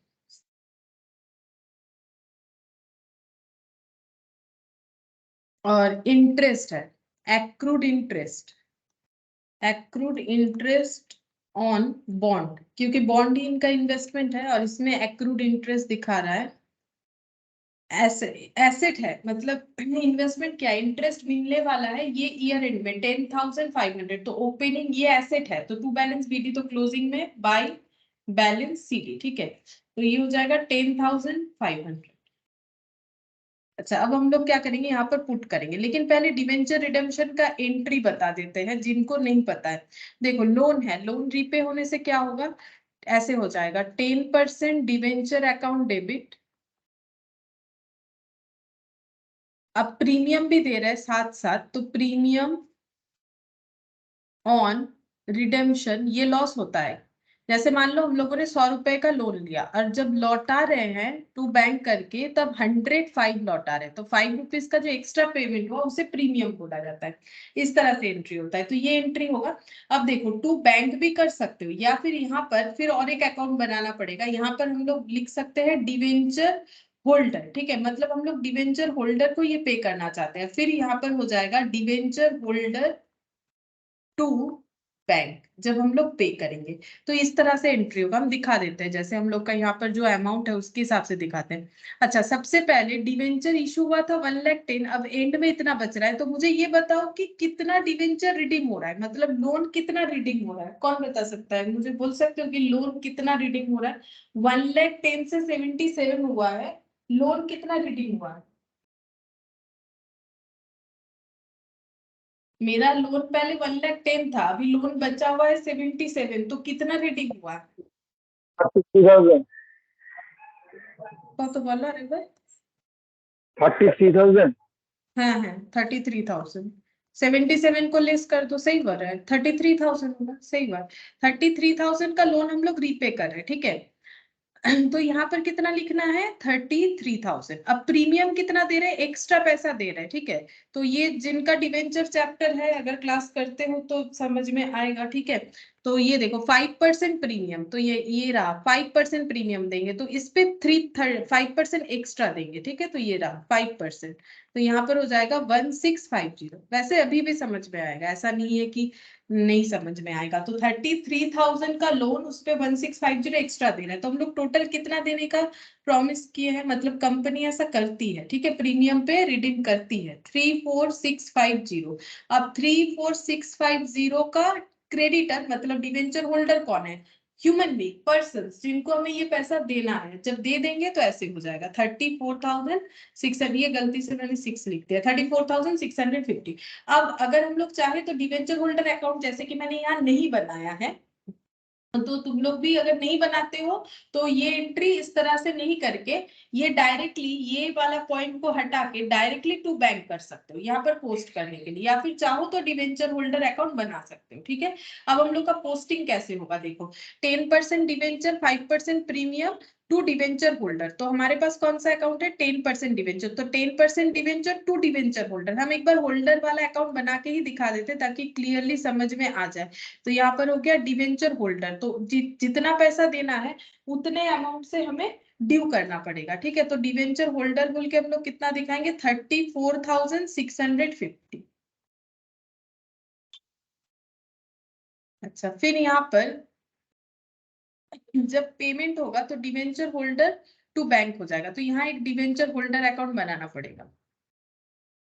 तो डिवेंचर होल्डर में क्या हो जाएगा, बाई 10% डिवेंचर और बाई 5% प्रीमियम, ठीक है, और कितना वैल्यू हो जाएगा 1,650 और 33,000, 1,650 और 30। एक काम करते हैं, डिवेंचर होल्डर छोड़ो, इतना डिटेल्स का जरूरत नहीं, हम लोग डायरेक्टली बना लेते, नहीं तो फिर यहाँ पर बहुत सारा अकाउंट बन जाएगा। बना सकते हो अगर चाहो, मैंने एंट्री तो बता दिया, तुम लोग चाहो तो पुट करके बना सकते हो, ठीक है।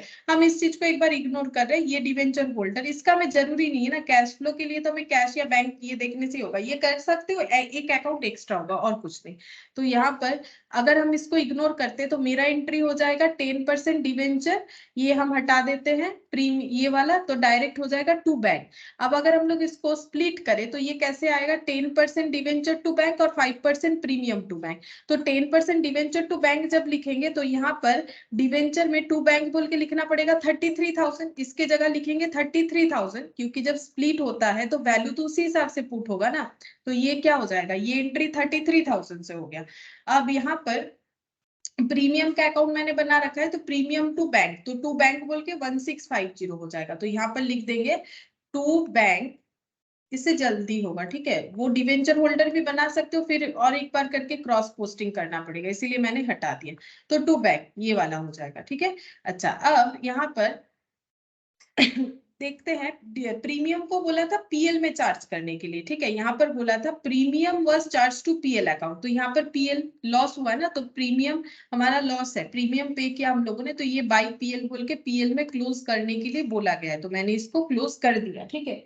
ये मेरा क्लोज हो गया। उसके बाद यहाँ पर देखते हैं, ये भी मेरा क्लोज हो जाएगा। 1,10,000 का टोटल लोन था, ठीक है, जिसमें से हम लोगों ने पेमेंट कर दिया है 33,000 का, तो बच रहा है कितना, 77, तो 1,10,000 यहाँ पर टोटल 1,10,000 का लोन था, 33,000 हम लोगों ने पे कर दिया, ये टू बैंक लिखना पड़ेगा, ठीक है। अब मैंने 33 लिखा है तो टू बैंक लिखना पड़ेगा। अगर डिवेंचर होल्डर लिखेंगे तो विद प्रीमियम अमाउंट जाएगा, फिर डिवेंचर होल्डर में वो तो क्रॉस पोस्टिंग होगा, ऐसे करके कर सकते हो। तो ये इतना हम लोग जो है रीपे कर रहे हैं। अच्छा, अब रहा इंटरेस्ट का बात। अब इंटरेस्ट यहाँ पर कैसे कैलकुलेट होगा, सबसे पहले यहाँ देखेंगे कि हम लोगों को इंटरेस्ट जो है वो कितना देना चाहिए था। तो देखो, डिवेंचर का इंटरेस्ट रेट कितना बताया है, 10%, और लोन कितना था 1,10,000 ईयर के स्टार्टिंग में, तो 1,10,000 पे 10% इंटरेस्ट जो है वो पे करना था, ठीक है। तो 1,10,000 पे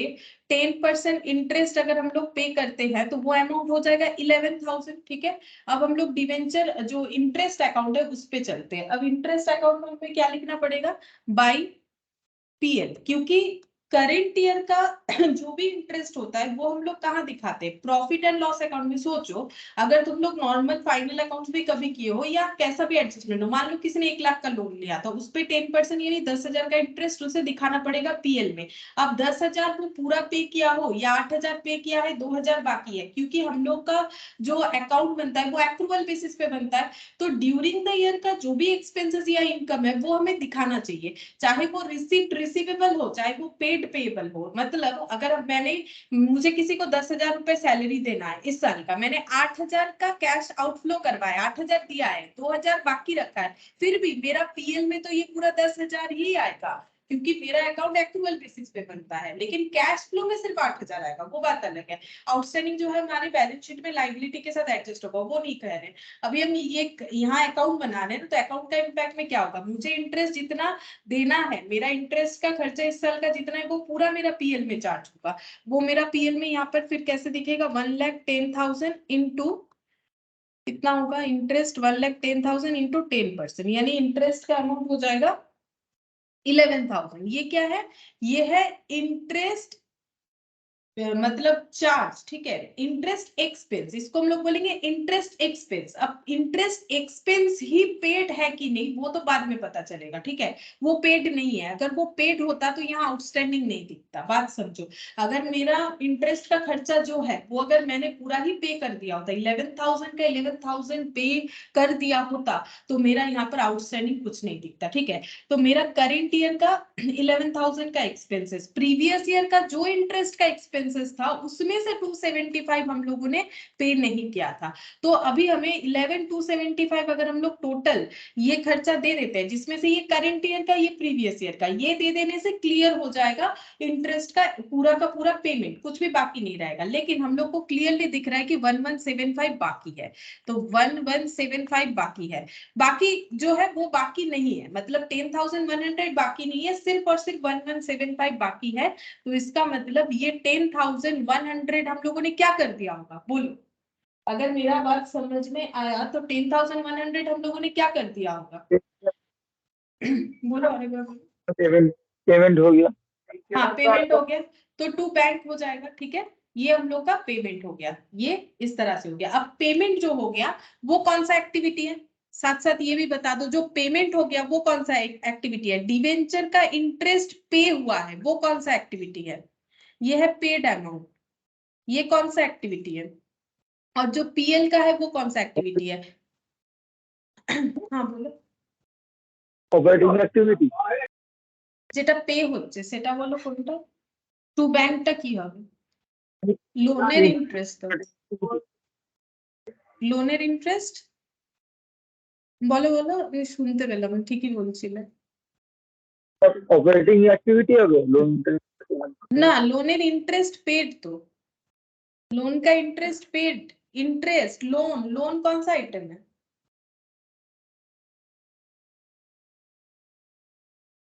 फाइनेंसिंग होगा ना, लोन का इंटरेस्ट पेड फाइनेंसिंग होगा, लेकिन लोन का एक्सपेंस, सॉरी लोन का इंटरेस्ट का एक्सपेंस वो कहां पर जाता है, वो पीएल में जाता है। तो एक्सपेंस कहां पर जाएगा, ये ऑपरेटिंग एक्टिविटी होगा, ये हम लोग का क्या हो जाएगा, ये हम लोग का ऑपरेटिंग एक्टिविटी, ये हम लोग का नॉन मतलब ऑपरेटिंग एक्टिविटी में इसे एडजस्ट करना पड़ेगा, है तो ये नॉन ऑपरेटिंग एक्सपेंस, इसको क्या करना पड़ेगा, ऑपरेटिंग एक्टिविटी में इसको एडजस्ट करना पड़ेगा। तो ऐसा हम लोगों ने पॉइंट पढ़ा था ना कि इंटरेस्ट एक्सपेंस एक्सपेंस पेड, तो अगर एक्सपेंस पेड एक साथ लिखा हुआ है तो मतलब जितना एक्सपेंस है उतना पूरा हम लोगों ने पे कर दिया, तो उसका दो जगह पे एडजस्टमेंट कर रहे थे, एक बार याद करके देख सकते हो। वैसे यहाँ पर देखो एक्सपेंस तो इतना है, ये क्या है, ये एक्सपेंस है, और ये क्या है, ये पेड है, तभी तो ये बाकी है। अब इतना क्यों बाकी दिख रहा है, ये दोनों का गैप तो 100 ही 1100 हो रहा है ना, ये दोनों का गैप 1100 हो रहा है, फिर बाकी 1175 क्यों दिख रहा है, ये भी बाकी था, लेकिन फिर 275 देने से तो फिर वन, ये देखो हम क्या समझाना चाह रहे हैं, देखो अगर मेरा 11,000 का एक्सपेंस है जिसमें से मैंने 10,100 पे किया है, तो मेरा बाकी 900 दिखना चाहिए, अच्छा मेरा बाकी 900 दिखना चाहिए, बट दिख रहा कितना है 1175, क्यों, क्योंकि प्रीवियस का मेरा 275 भी तो बाकी है, तभी 1175 दिख रहा है, ठीक है। ये हो गया पूरे अकाउंट को रीड करने का तरीका। बाकी हम लोग का लोन का इंटरेस्ट जो है, लोन रिलेटेड सारा चीज फाइनेंस पे जाता है, और ये एक्सपेंस है, ये पेड अमाउंट है। अच्छा अब इस तरह से देखो, बॉन्ड तो मेरा क्लोज हो गया, बॉन्ड में कुछ मुझे करना नहीं है, ये भी मेरा क्लोज हो गया अकाउंट, ये भी क्लोज हो गया। अब ये भी पूछ लेते, देखो ये कहाँ जाएगा, ये जो प्रीमियम पे किया है, डिवेंचर का प्रीमियम हम लोगों ने जो पे किया है, ये अमाउंट कहाँ पर दिखाना पड़ेगा, बोलो, डिवेंचर होल्डर को उनका लोन का अमाउंट के साथ साथ प्रीमियम भी पे किया है, तो ये अमाउंट और ये अमाउंट दोनों कहां पर जाएगा, फाइनेंसिंग एक्टिविटी में जाएगा। टोटल हम लोगों ने इतना डिवेंचर होल्डर को पे किया, डिवेंचर होल्डर का लोन रिपे करने से वो अमाउंट कहा जाता है, फाइनेंसिंग एक्टिविटी में, ठीक है। अच्छा और ये जो पीएल है, ये पीएल में जो 1650 लिखा हुआ है, ये कहां पर जाएगा, ये हम लोगों ने पीएल में चार्ज किया है, ये हम लोग का क्या है, नॉन ऑपरेटिंग एक्सपेंसेस है, इसकी वजह से हमारा प्रॉफिट कम हो गया है, तो ये ऑपरेटिंग एक्टिविटी में हम लोग इसे एडजस्ट करेंगे, ठीक है, एड बैक करेंगे। तो ये वाला भी हो गया। अब बचा हम लोग का इन्वेस्टमेंट, बॉन्ड जो इन्वेस्टमेंट के तौर पे खरीदा था उसका इंटरेस्ट, ठीक है। अब उसका कैलकुलेशन कैसे होगा, अब अगर हमें इंटरेस्ट मिला है तो फिर उसको पीएल में हम लोगों ने चार्ज किया होगा, देखो इसका ओपनिंग बैलेंस कुछ नहीं है, टू बैलेंस बीडी मतलब ओपनिंग कुछ आउटस्टैंडिंग इंटरेस्ट नहीं है, इस साल का जो इंटरेस्ट पीएल में जाएगा वो 2PL बोल के दिखाएंगे। बॉन्ड कितने का है, 3,50,000 का है, इस पे अगर 10% इंटरेस्ट चार्ज हो रहा है तो उसका वैल्यू कितना हो जाएगा, 35,000। मतलब हम लोग का 35,000 का क्या है, इनकम है, लेकिन इतना ही इनकम पेड है कि नहीं वो देखना पड़ेगा, नहीं है, देखो 10,500 आउटस्टैंडिंग है, मतलब 35,000 पूरा का पूरा इनकम तो है बट पेड नहीं है, तो बाकी बैलेंस करके निकालेंगे, मतलब 35,000 में 10,500 अभी भी बाकी है हमें मिलना, ठीक है, ये तो आउटस्टैंडिंग है ना 10,500, तो मिला है कितना, 24,500, जो मिला है वो 24,500 इधर बैलेंस आ रहा है, बाई साइड है तो बाई लिखो, और मिलने से क्या होता है, बाई बैंक होता है, ठीक है।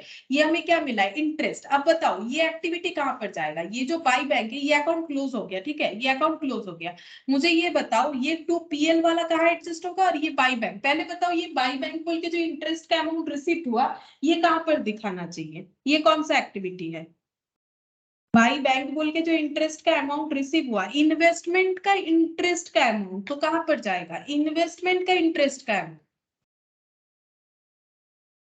तो ये इन्वेस्टिंग एक्टिविटी होगा 24,500। और ये जो पीएल है ये हमारा क्या है, ये इनकम हमारा इतना मिलना चाहिए था बट मिला है 24,500। तो जो मिलना चाहिए तो वो हम लोगों ने पीएल में क्रेडिट कर रखा है। तो ये हम लोग का क्या है, इनकम रिसीव्ड। ये रिसीव्ड नहीं है, इसको हम लोग बोलेंगे इनकम अर्न। ठीक है, अर्न। और ये क्या है, ये रिसीव्ड। तो अर्न कितना है 35,000। तो ये कहां पर दिखाया होगा, हम लोगों ने पीएल में दिखाया होगा। अब कैश फ्लो स्टेटमेंट निकाल रहे हैं तो ये हम लोग का नॉन ऑपरेटिंग आइटम हो जाएगा। तो यहाँ पर इसे हमें लेस करके दिखाना पड़ेगा। ठीक है, अब ये देखो, ये तो अकाउंट बन गया, ये सारे अकाउंट बनाना जरूरी था, नहीं तो समझ में नहीं आएगा कि किस तरह से कैलकुलेशन हो रहा है। अच्छा, अब हम यहाँ पर कैश फ्लो बना के दिखाते हैं। ये हम लोग का हो गया। अब हम लोग कैश फ्लो बना के दिखाते हैं जो कि छोटा सा ही बनेगा। Cash flow statement of Gagan limited, Gagan limited for 31 मार्च 2002 था शायद। हाँ 2000। अच्छा, यहाँ पर सबसे पहले आता है हम लोग का cash flow from operating activity. Operating activity, इसमें आ जाता है net profit before tax, before tax. ठीक है, यहाँ पर ऐसा कोई पॉइंट नहीं है जिससे हमें ये वाला पता चले कि कितना है, तो ये हम लोग ऐसे ही रख देते। ठीक है, ये हमारा नहीं आएगा। फिर यहाँ पर एडलेस हो जाता है एक्स्ट्रा ऑर्डिनरी आइटम। ठीक है, एक्स्ट्रा ऑर्डिनरी, अगर एक्स्ट्रा ऑर्डिनरी एक्सपेंस या इनकम बोल के लिखते हो तो उस हिसाब से प्लस माइनस लिखना पड़ेगा। यहाँ हम कंबाइन भी लिख रहे हैं, एक्स्ट्रा ऑर्डिनरी आइटम। अगर मतलब इनकम हुआ तो लेस और एक्सपेंस हुआ तो ऐड हो जाएगा। फिर यहाँ पर आ जाएगा net profit before tax and extraordinary item. है ही नहीं कुछ, ये सब हमारे पास है नहीं अवेलेबल। ठीक है, अच्छा, इसके बाद आता है ऑपरेटिंग प्रॉफिट। इसके बाद हम लोग का कौन सा पॉइंट आता है, नॉन ऑपरेटिंग वाला। ये देखो, non operating expense, non operating income. तो यहाँ पर लिखते हैं non operating expense, non operating expense. फिर आ जाएगा, लेस कर देंगे नॉन ऑपरेटिंग इनकम। अच्छा, नॉन ऑपरेटिंग एक्सपेंसेस में देखते हैं, जैसे देखो यहाँ पर हम लोग का ये पीएल जो है 1650, ये हमें ऐड करना पड़ेगा, प्रीमियम। तो ऐड करते हैं प्रीमियम ऑन रिडेम्पशन 1650। ठीक है, अच्छा, इसके बाद यहाँ पर और बाई पीएल ये रहा आउटस्टैंडिंग इंटरेस्ट। तो इंटरेस्ट, डिवेंचर का इंटरेस्ट, तो ये यहाँ पर लिखेंगे जो अर्न है, तो यहाँ पर हो जाएगा इंटरेस्ट ऑन डिवेंचर, या फिर लिख सकते हैं इंटरेस्ट एक्सपेंस बोल के। तो ये एक्सपेंस है हम लोग का 11,000, इंटरेस्ट एक्सपेंस 11,000। अच्छा, अब ये इंटरेस्ट, इंटरेस्ट का इनकम, तो यहाँ पर लिखेंगे इन्वेस्टमेंट इंटरेस्ट या फिर इंटरेस्ट ऑन इन्वेस्टमेंट, ये लेस हो जाएगा। इंटरेस्ट ऑन इन्वेस्टमेंट 35,000, ये लेस हो जाएगा। अच्छा, अब इसके बाद नॉन ऑपरेटिंग इनकम के बाद हम लोग का आ जाएगा नॉन ऑपरेटिंग इनकम, और तो कुछ नहीं। उसके बाद आ जाएगा हम लोग का ऑपरेटिंग नॉन कैश एक्सपेंस, जो इस क्वेश्चन में नहीं है। तो operating profit before working capital changes, ये पॉइंट भी एप्लीकेबल नहीं होगा। तो डायरेक्टली हम लोग का मिल जाएगा cash flow from operating activity. क्योंकि देखो यहाँ पर आगे का पॉइंट लिख के और क्या फायदा, कुछ अमाउंट है नहीं, वो तो हमें पता चल ही रहा है कि कुछ अमाउंट नहीं है। तो ये हम लोग का cash flow from operating activity पूरा तो नहीं आएगा, क्योंकि देखो सारी चीज अगर नहीं दिए हुए तो पता कैसे चलेगा। तो इसको इतना ही लिख देते हैं। ठीक है, फिर इसके आगे लिख लेते हैं cash flow from investing activity, इसको हम लोग एडलेस नहीं कर पाएंगे, सिर्फ चीजों को पुट कर देते हैं। इन्वेस्टिंग एक्टिविटी, अब इन्वेस्टिंग एक्टिविटी में अगर देखें तो हम लोग का यहाँ पर क्या आ जाएगा, हम लोगों ने कुछ इन्वेस्टमेंट परचेज नहीं किया है नया, ना तो सेल किया है, लेकिन हाँ इंटरेस्ट रिसिप्ट किया है 24,500, ये रिसिप्ट अमाउंट है, ठीक है। तो रिसिप्ट अमाउंट यहाँ पर दिखाया जाता है, तो यहाँ लिखेंगे इंटरेस्ट ऑन इन्वेस्टमेंट, ये ऐड हो जाएगा 24,500। अच्छा, नेक्स्ट हो जाएगा cash flow from financing activity, cash flow from financing activity,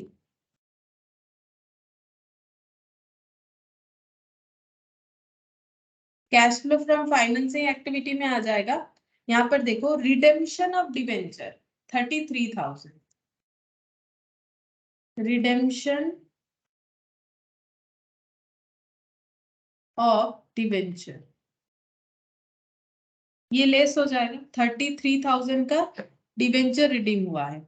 अच्छा, और ये प्रीमियम का अलग से बना है, तो प्रीमियम रिडेम्पशन ऑन प्रीमियम ये भी लिख सकते हो या फिर एक साथ भी लिख सकते हो। ये जो डिवेंचर रिडेम्पशन है हम लोग इसे एक साथ भी लिख सकते हैं, 33,000 और 1650 दोनों मिला के भी लिख सकते हैं, ऐसे करके 33,000 प्लस 1650, मतलब ये हो जाएगा 34,650, ऐसे भी लिख सकते हैं 34,000, या फिर अलग भी लिख सकते हो 34,650 redemption of debenture with premium, ऐसे करके लिख देते हैं। अच्छा, और क्या हो जाएगा, डिवेंचर प्रीमियम, अच्छा इंटरेस्ट पे किया है 10,100, जो इंटरेस्ट पे किया है वो अमाउंट यहाँ पर लिखेंगे, इंटरेस्ट पेड 10,100, ठीक है बस। और इसको एडलेस नहीं करेंगे क्योंकि ये पूरा हमारे पास कंप्लीट कुछ डिटेल्स नहीं है कि हम उसको कंप्लीट कर ले, तो ये इस तरह से पुट होगा, लेकिन क्वेश्चन काफी अच्छा है, ठीक है। पूरा डिवेंचर से रिलेटेड क्वेश्चन है और इन्वेस्टमेंट में बॉन्ड से रिलेटेड क्वेश्चन दिया हुआ है। अच्छा, यहाँ और एक पॉइंट भी था जो मैंने नहीं दिखाया, वो भी बता देते, डेटर वाला, उसका इम्पैक्ट यहाँ पर नहीं आएगा, हम एंट्री करके दिखा देते हैं, यहाँ एक अकाउंट बना के दिखा देते हैं, डेटर वाला ट्रांजैक्शन यहाँ क्यों नहीं आएगा, ये देखो। अगर डेटर का हम लोग अकाउंट बनाते हैं, क्या बोला था, डेटर ऑफ 36,000 में return off against provision for doubtful debt, तो ये हो गया डेटर का अकाउंट, यहाँ पर बना लेते पीवीडीटी, मतलब प्रोविजन फॉर डाउटफुल डेट। अब बोल रहे हैं डेटर रिटर्न ऑफ हुआ है, तो डेटर रेज होने से डेटर डेबिट होता है, राइट ऑफ होने से टू डेटर होगा। अब डेटर क्यों राइट ऑफ करे, डेटर ने पैसा देने से डेटर को हम लोग कंप्लीट कर देते हैं, मतलब जैसे मान लो ऐसे होता है ना, जैसे डेटर रेज हुआ तो डेटर टू सेल, अब डेटर क्रेडिट कब होगा, जैसे मान लो हम लोगों ने उनसे पैसा ले लिया, ठीक है, मतलब पैसा मिल गया, तो कैश टू डेटर, तो इसे राइट ऑफ तो नहीं बोलेंगे, इसे बोलेंगे डेटर ने पैसा दे दिया, तो ये बात नहीं हो रहा है। बोल रहे हैं कि डेटर जो है उसे रिटर्न ऑफ कर दिया गया, मतलब डेटर को कम कर दिया गया है, तो फिर डेबिट किसको करेंगे, एगेंस्ट किस पे बोला है, PVDT, provision for bad and doubtful debt, कोई कोई डाउटफुल डेट भी बोलता है, तो इसे शॉर्टकट में हम लोग पीवीडीटी बोल सकते हैं। तो पीवीडीटी जो है वो 36,000 का यूज किया गया डेटर के लिए, जो डेटर हमारा बैड डेट हो गया, राइट ऑफ किया, तो एंट्री हो गया पीवीडीटी टू डेटर, ठीक है, इसका एंट्री ऐसे होगा।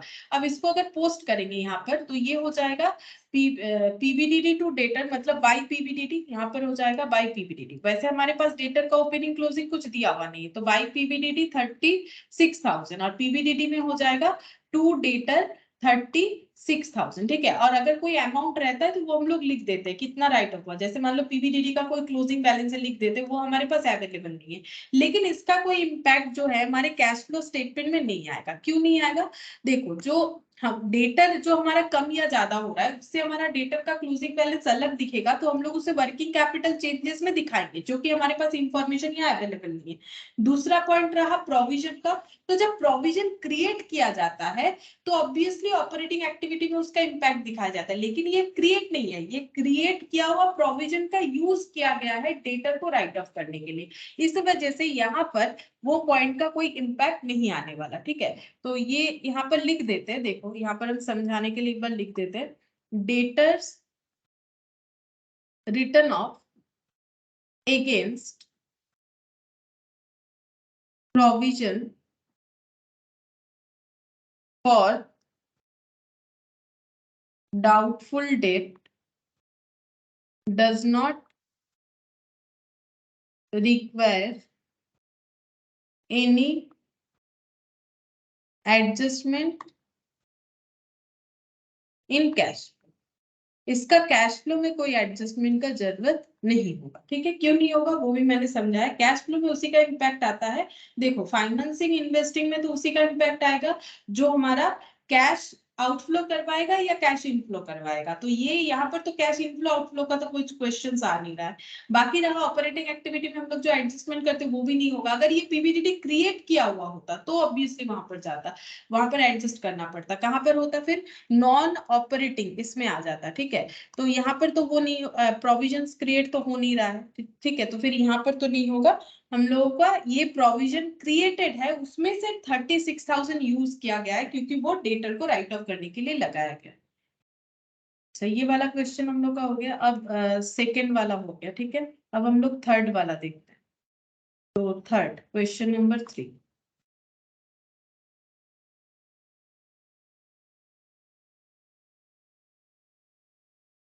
अच्छा देखो यहाँ पर क्या बोला है, from the following balance sheet of Gromor limited prepare cash flow statement for the year ended 31 March. Equity share holder में शेयर कैपिटल में किसी तरह का एडजस्टमेंट तो नहीं दिया है, मतलब सॉरी नोट्स टू अकाउंट्स नहीं है। 10 लाख से 8 लाख हो गया है। ये 2000 है, ये 2001 है, ये ओपनिंग है, ये क्लोजिंग है। मतलब कैपिटल बड़ा है तो इसका मतलब हम लोगों ने शेयर इशू किया होगा कंपनी ने, तभी उनका शेयर कैपिटल 8 लाख से 10 लाख हो गया। रिजर्व सरप्लस में नोट्स बना हुआ है तो वहां पर हम लोग चेक करेंगे पहले। लॉन्ग टर्म बोरिंग का भी नोट्स बना हुआ है। ट्रेड पेएबल जो है वो हम लोग का डिक्रीज हुआ है, मतलब हम लोगों ने क्रेडिटर को पेमेंट कर दिया। ये साइड ओपनिंग है, ये 0 है ना, ये 0 x1 है। तो इसका मतलब हम लोगों ने ट्रेड पेएबल, हमारा कैश का इंपैक्ट क्या हुआ होगा? कैश चला गया होगा क्योंकि हम लोगों ने क्रेडिटर को पेमेंट कर दिया। अदर करेंट लायबिलिटी में नोट बना हुआ है तो ये सब नोट देख के डिसाइड करेंगे कि क्या होगा। Short term provision for taxation. ठीक है, तो ये हमारे टैक्स वाले पॉइंट में आ जाएगा। इसका हम लोग अकाउंट बना लेंगे। ठीक है, प्रोविजन फॉर टैक्सेशन का टैक्स का अकाउंट हमेशा बना लेना चाहिए ताकि हम लोग टैक्स पेड कितना है वो आइडेंटिफाई कर ले। पीपीई का भी नोट बना हुआ है। नॉन करंट इन्वेस्टमेंट, ओपनिंग में कुछ नहीं था, क्लोजिंग में इतना आ गया। इसका मतलब हम लोगों ने परचेस किया होगा current investment, non current investment को। ठीक है, तो ये इन्वेस्टिंग एक्टिविटी में आ जाएगा। फिर करंट एसेट में इन्वेंट्रीज 2 लाख से 4 लाख हो गया तो कैश हमारा माइनस हुआ होगा क्योंकि हम लोगों ने स्टॉक खरीदा तभी तो स्टॉक बढ़ा, तो इसका मतलब हमारे पास से पैसा चला गया। ट्रेड रिसीवेबल 7 लाख से 5 लाख हुआ, मतलब डेटर ने पैसा दे दिया। पहले रिसीवेबल था मार्केट में 7 लाख, अब दिख रहा है 5 लाख। कम कैसे हुआ? लोगों ने पैसा दिया होगा तो ये ऐड हो जाएगा। जो भी डिफरेंस आएगा वो अमाउंट हम लोग का यहाँ पर ऐड हो जाएगा। अच्छा, उसके बाद नेक्स्ट देखते हैं। यहाँ पर ये कैश एंड कैश इक्विवेलेंट दे दिया है तो ओपनिंग में था लेकिन क्लोजिंग में 0 हो जाएगा। मतलब हम लोग जब अपना अकाउंट बनाएंगे तो क्लोजिंग में हम लोग का ऐसे 0 आएगा। ठीक है, ओपनिंग में आएगा 2 लाख पॉजिटिव, तो यहाँ 2 लाख नेगेटिव आएगा तब जाके ये 0 हो जाएगा। इसका मतलब हम लोग का कैश फ्लो का आंसर नेगेटिव में 2 लाख आना चाहिए। अच्छा, अब यहाँ जो नोट्स टू अकाउंट्स बना हुआ था उसमें reserve surplus, profit and loss account, फिर यहाँ डिवेंचर जो है, लॉन्ग टर्म बोरिंग, यहाँ कुछ नहीं था। यहाँ पर 2 लाख, मतलब नया डिवेंचर इशू किया गया है और बता भी दिया issued at the end of the year. ये नहीं भी बताता तो समझ में आ जाता। देखो यहाँ 0 है, ये ओपनिंग वाला था, मतलब पहले स्टार्टिंग में हमारे पास कोई डिवेंचर नहीं था, उसके बाद डिवेंचर इशू हुआ। लेकिन हाँ, अब डिवेंचर कब इशू हुआ? मिडिल ऑफ द ईयर या फिर एंडिंग ऑफ द ईयर, तो वो हमें बता दिया कि एंड में डिवेंचर यानी कि लोन लिया गया है।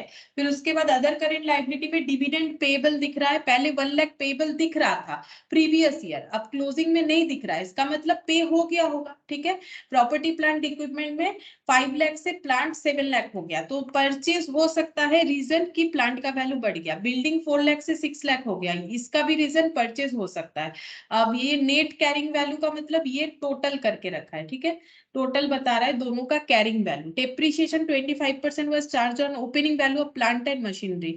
डेप्रिसिएशन 25% चार्ज करना है प्लांट मशीनरी पे। At the year and one old machine costing 50,000 जिसका WDV 20,000 was sold for 35,000। Machine 50,000 का था, उसका डेप्रिसिएशन लगने के बाद, ये देखो अभी तक हमें डेप्रिसिएशन बता रहा था, हम लोग खुद WDV निकाल रहे थे, लेकिन बोल रहे हैं एसेट 50,000 का था, उसका WDV 20,000 हुआ है, मतलब उस पर डेप्रिसिएशन 30,000 लगा होगा और उसको हम लोगों ने 35 में बेचा। तो 20 का चीज अगर 35 में बेच दिया है तो प्रॉफिट हुआ होगा कितना?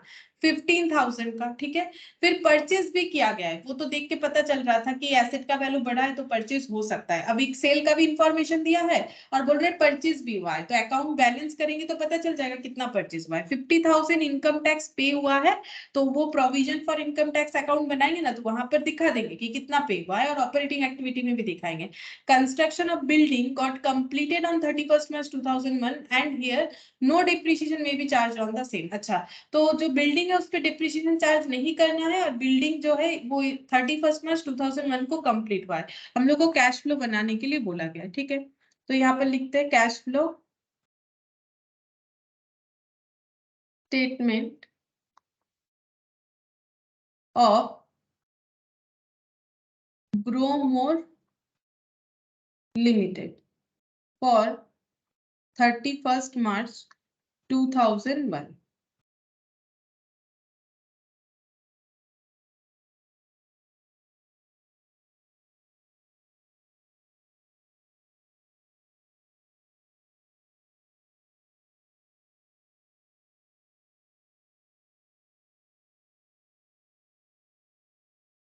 यहाँ पर लिखेंगे cash flow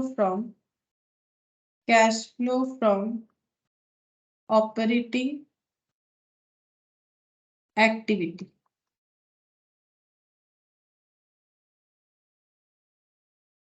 net profit before tax and extraordinary item add less extraordinary item. अच्छा, इसके बाद यहाँ पर नेट प्रॉफिट बिफोर, अच्छा ये ना बिफोर टैक्स होगा, गलत लिख दिया मैंने, पहले टैक्स होता है फिर हम लोग उसमें एक्स्ट्रा ऑर्डिनरी एडजस्ट करते फिर बताते net profit before tax and extraordinary item. वो लिखते हुए मैंने यहाँ भी वही वाला बात लिख दिया, एक्स्ट्रा ऑर्डिनरी आइटम। ये एडजस्ट होने के बाद ये आ जाएगा, फिर इसमें एडजस्ट करना पड़ेगा हम लोग को नेट प्रॉफिट बिफोर, नहीं इसमें आ जाएगा non operating expense, non operating expense और non operating income, non operating income,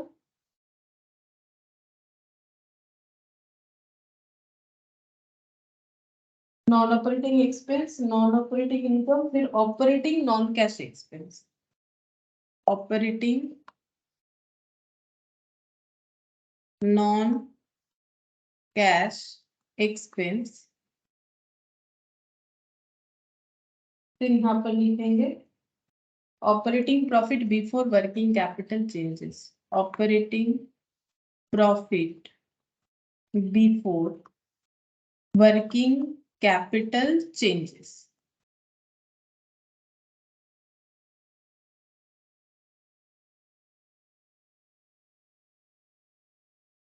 working capital changes, अच्छा operating profit before working capital changes, जो भी चेंजेस है वो लिखेंगे। उसके बाद हम लोग का आ जाएगा कैश फ्रॉम ऑपरेशन, उसके बाद लिखना पड़ेगा cash from operation, cash flow from operation. अब इसमें लेस हो जाएगा टैक्स, टैक्स एक्सपेंस, फिर जो अमाउंट आएगा वो हो जाएगा कैश फ्लो या फिर cash used,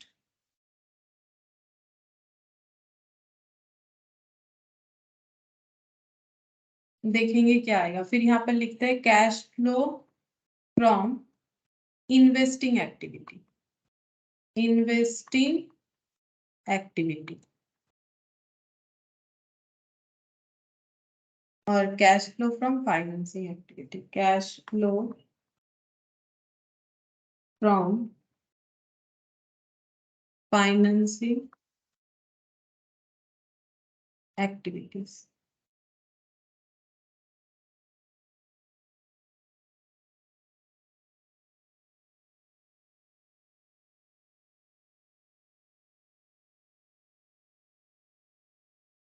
opening cash and cash equivalent,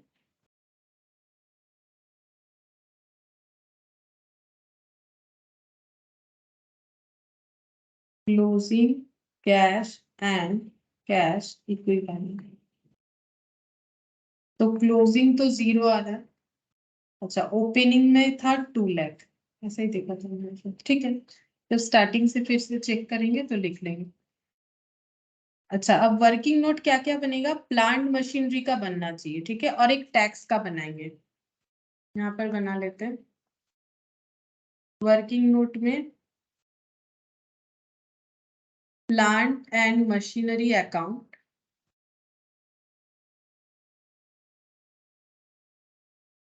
plant and machinery account और एक टैक्स अकाउंट।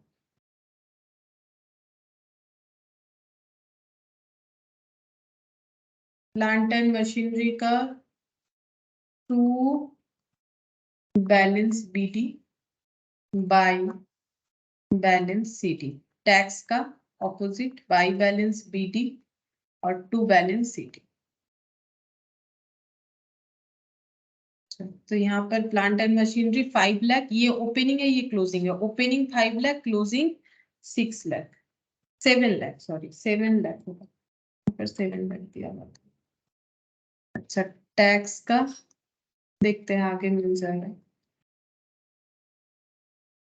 यहाँ स्टार्टिंग से करते हैं। शेयर कैपिटल, इसमें कोई भी वर्किंग नोट मतलब नोट्स टू अकाउंट्स नहीं दिया हुआ है, ये डायरेक्टली 1 लाख से 10 लाख हुआ है। तो इसका अकाउंट चाहो तो बना सकते हो, बाई साइड में 8 लाख चला जाएगा। ये देखो, ये अकाउंट बनाएंगे तो ये शेयर कैपिटल अगर कोई बनाना चाहो तो ये 8 लाख, ओपनिंग क्लोजिंग 10 लाख। तो यहाँ पर एडजस्ट करने के लिए 2 लाख आ जाएगा, कोई इंफॉर्मेशन तो है नहीं। तो इसका मतलब शेयर इशू क्या होगा? तो बाई बैंक। अब शेयर इशू करना फाइनेंसिंग एक्टिविटी होता है, तो हम लोग लिखेंगे proceeds from share issue 2 lakh, ठीक है।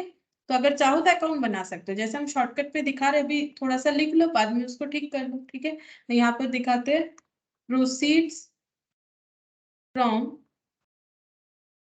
Issue of share. तो पैसा आया है 2 लाख, शेयर इशू करके मिला है। अच्छा, इसके बाद रिजर्व सरप्लस। रिजर्व सरप्लस का यहाँ पर हम लोग का अकाउंट बना हुआ है। तो रिजर्व सरप्लस यहाँ पर 1,50,000 और ये 2 लाख हुआ है। अच्छा, और यहाँ पर 1 लाख से 60,000 से 1 लाख हुआ है। तो ये हम लोग का क्या हो गया? प्रॉफिट एंड लॉस अकाउंट पहले देखते हैं, ठीक है, फिर रिजर्व वाला चेक करेंगे। तो प्रॉफिट एंड लॉस अकाउंट 60,000 से 1 लाख हुआ है, मतलब प्रॉफिट हम लोग का कितना इस साल क्रिएट हुआ है? अगर 60,000 से 1 लाख हुआ है तो प्रॉफिट हम लोग का इस साल 40,000 यहाँ पर ऐड हुआ होगा। तो नेट प्रॉफिट बिफोर टैक्स कितना है? नेट प्रॉफिट बिफोर टैक्स, यहाँ से टैक्स को लेस किया हुआ रहता है ना, तो हम लोगों का यहाँ पर देखो ये कितना आ रहा है? 40,000 आ रहा है। अब हम लोग को क्या करना पड़ेगा? यहाँ पर टैक्स ऐड करना पड़ेगा, क्योंकि हमें बिफोर टैक्स आइटम चाहिए और ये आफ्टर टैक्स आइटम है, बैलेंस शीट में दिया हुआ है ना। तो इसका मतलब क्या हुआ है? टैक्स पे करने के बाद आया है, तो ये आफ्टर टैक्स आइटम है। अगर टैक्स हम लोग को मिल जाएगा आगे जाके तो हम लोग उसे लिख लेंगे। अच्छा, इसके बाद देखो यहाँ पे long term borrowing, long term borrowing 2 lakh, ये सिर्फ डिवेंचर ही था। डिवेंचर इशू हुआ है 2 लाख का। तो डिवेंचर इशू का एंट्री क्या होता है? Bank account debit to debenture, loan की तरह। अगर इसका अकाउंट बनाओगे तो ओपनिंग कुछ नहीं है, क्लोजिंग में ऐसे 2 लाख दिखेगा, टू बैलेंस सीडी बोल के। तो ये क्या हो जाएगा? By bank, bank to debenture, मतलब हम लोगों ने लोन लिया है, तो ये मतलब डिवेंचर इशू करके लिया है, तो फाइनेंसिंग एक्टिविटी में जाएगा। लोन लेना फाइनेंसिंग एक्टिविटी है और हम लोग यहाँ पर डिवेंचर के थ्रू से ले रहे हैं। तो यहाँ पर लिख देते proceeds from issue of debenture. Debenture issue करके हमें 2 लाख मिला है, तो यहाँ भी पैसा आया है तो पॉजिटिव रहेगा, ठीक है, 2 लाख हो जाएगा। अच्छा, डिवेंचर के बाद ट्रेड पेबल। तो ट्रेड पेबल हमारा कम हो गया है, तो हम लोगों ने 1,20,000 से कम हुआ है, तो 1,20,000 का पेमेंट किया होगा ट्रेड पेबल का। तो यहाँ पर लिखते हैं decrease in trade payable. Decrease in trade payable 1,20,000, इसका मतलब हम लोगों का कैश आउटफ्लो हुआ है क्योंकि हम लोगों ने पेमेंट किया होगा, ठीक है, ट्रेड पेबल मतलब लाइबिलिटी।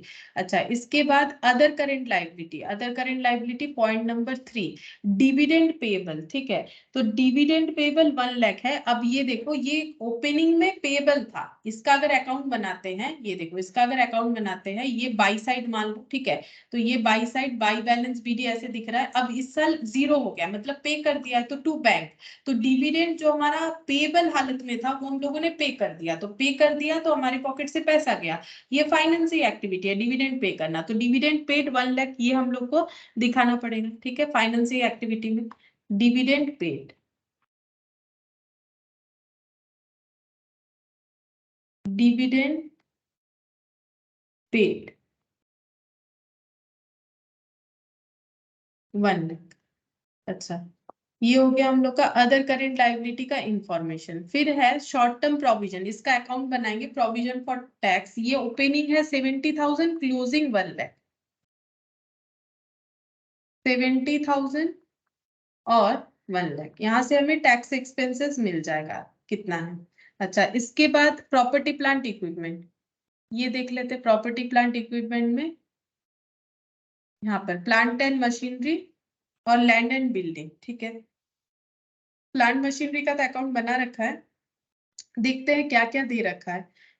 यहाँ पर डिप्रिशिएशन बोला है 25% का charge on the opening value of the plant and machinery. Depreciation जो चार्ज करना है वो 25% करना है opening value of the plant and machinery. तो ओपनिंग ये है, तो यहाँ पर लिखते हैं by depreciation at the rate of 25%, तो 5 लाख पे 25%,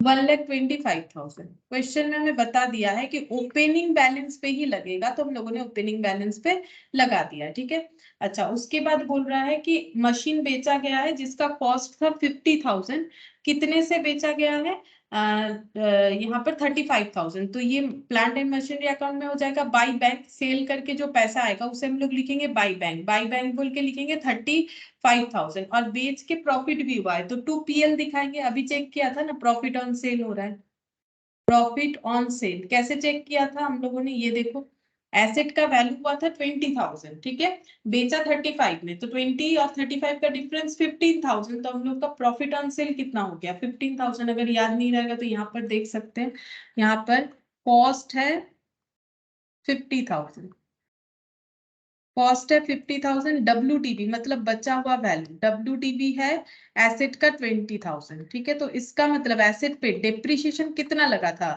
30,000। ठीक है, अच्छा, इसके बाद सेल हो गया है, सेल कितने में किया है 35,000, कितने का एसेट 20,000 का, तो प्रॉफिट हुआ है, तो ये प्रॉफिट 15,000। ठीक है, ये सब रिकॉर्ड किया हम लोगों ने। अच्छा, और तो कुछ नहीं बोला, बोला कि परचेज भी किया है हम लोगों ने एसेट, तो ये देखो, जो एसेट हम लोगों ने सेल कर दिया 35 और यहाँ पर 15, तो ये हो गया 50,000 का पूरा कैलकुलेशन यहाँ पर हो गया। अब ये एक्यूमुलेटेड डिप्रिसिएशन नहीं बोला है, तो ये सब पे डिप्रिसिएशन जो है लेस करके ही लग रहा है, एक्यूमुलेटेड मतलब कॉस्ट पे रहता है, लेकिन इस क्वेश्चन में जब एक्यूमुलेटेड डिप्रिसिएशन हमें नहीं बताया, इसका मतलब ये लोग कॉस्ट पे एसेट का वैल्यू मेंटेन नहीं करते, ये लोग डिप्रिसिएशन भी यहाँ दिखाते हैं, जैसे हम लोग आगे जो भी क्वेश्चन किए थे यहाँ डिप्रिसिएशन नहीं दिखा रहे थे, हाँ एक्यूमुलेटेड डिप्रिसिएशन दिखा रहे थे, लेकिन कौन सा, करंट ईयर का नहीं, जो एसेट बिक जा रहा है उसका क्रॉस पोस्टिंग में हम लोग दिखा रहे थे। तो यहाँ पर चेक करते हैं, इधर बैलेंस आना चाहिए, क्योंकि बोला है कि एसेट परचेज हुआ है, तो इधर बैलेंस आना चाहिए, चेक करते हैं इधर बैलेंस आता है कि नहीं। 1,25,000 और 35,000 प्लस 7 लाख, 8,60,000 माइनस 5,15,000, 3,45,000 आ गया बैलेंस, परचेज हो रहा है। ठीक है, 3,45,000 टू बैंक, यहाँ पर परचेज 8,60,000। अच्छा, अब अगर एसेट सेल और परचेज हुआ है तो दोनों ही हमारा इन्वेस्टिंग एक्टिविटी में जाना चाहिए, तो sale of asset, purchase of asset, sale of plant and machinery, purchase of plant and machinery. ठीक है, तो परचेज तो है 3,45,000, ये नेगेटिव में जाएगा, और sale of plant and machinery है हम लोग का 35,000, 35,000। अच्छा, अब सेल करके जो प्रॉफिट हुआ है वो हम लोग को यहाँ पर नॉन ऑपरेटिंग इनकम में एडजस्ट करना है। तो profit on sale of plant and machinery 15,000 ये लेस होना चाहिए, ठीक है। और क्या क्या पुट होगा, ये पुट कर दिया। डेप्रिसिएशन जाएगा, डेप्रिसिएशन 1,25,000 नॉन कैश एक्सपेंसेस में। डेप्रिसिएशन 1,25,000, तो डेप्रिसिएशन लिख दिया मैंने, ये वाला भी अमाउंट लिख दिया, ये भी लिख दिया, प्रॉफिट भी लिख दिया, बाकी ये तो बैलेंस है, ठीक है। अच्छा, और यहाँ पर बोला था टैक्स का एक्सपेंसेस 50,000, तो ये लिखेंगे यहाँ पर टू बैंक बोल के 50,000, टू बैंक या कैश जो भी लिखो 50,000, ठीक है। तो ये हो गया हम लोग का 70,000 का प्रोविजन बना हुआ था, उसमें से हम लोगों ने 50,000 पे करना पड़ा, और अभी 1 लाख का प्रोविजन दिख रहा है। तो इस बार कितना प्रोविजन क्रिएट किया होगा, क्योंकि प्रोविजन यूज होता है ना, जब हम लोग अपना टैक्स पेमेंट करते हैं उसका प्रोविजन बनाते हैं तो प्रोविजन यूज करते हैं। जैसे हम लोगों ने डेटर का भी देखा कि डेटर के लिए प्रोविजन बनाया था तो लॉस होने पे उसका यूज किया, तो 70 में से 50 यूज किया, तो कितना पड़ा हुआ है 20। लेकिन प्रोविजन इस साल का क्लोजिंग दिख रहा है 1 लाख, मतलब इस साल पीएल से हम लोगों ने 80,000 का प्रोविजन क्रिएट किया होगा। यहाँ पर बैलेंसिंग फिगर वैसे भी तुम लोग बैलेंस करोगे तो समझ जाओगे 80,000 ही आ रहा है, ठीक है। अब इसका हम लोग कहाँ कहाँ अमाउंट जो है पुट करेंगे, ये जो प्रोविजन आया है इसको हम लोग ऐड करेंगे, ठीक है। वो प्रॉफिट में जो profit provision for tax before tax होता है 80,000, और ये 50,000 टैक्स एक्सपेंसेस बोल के लेस हो जाएगा। तो यहाँ पर ये 80,000 ऐड हो जाएगा। 80,000 इंटू 40,000 कितना हो जाएगा, 80,000 into 40,000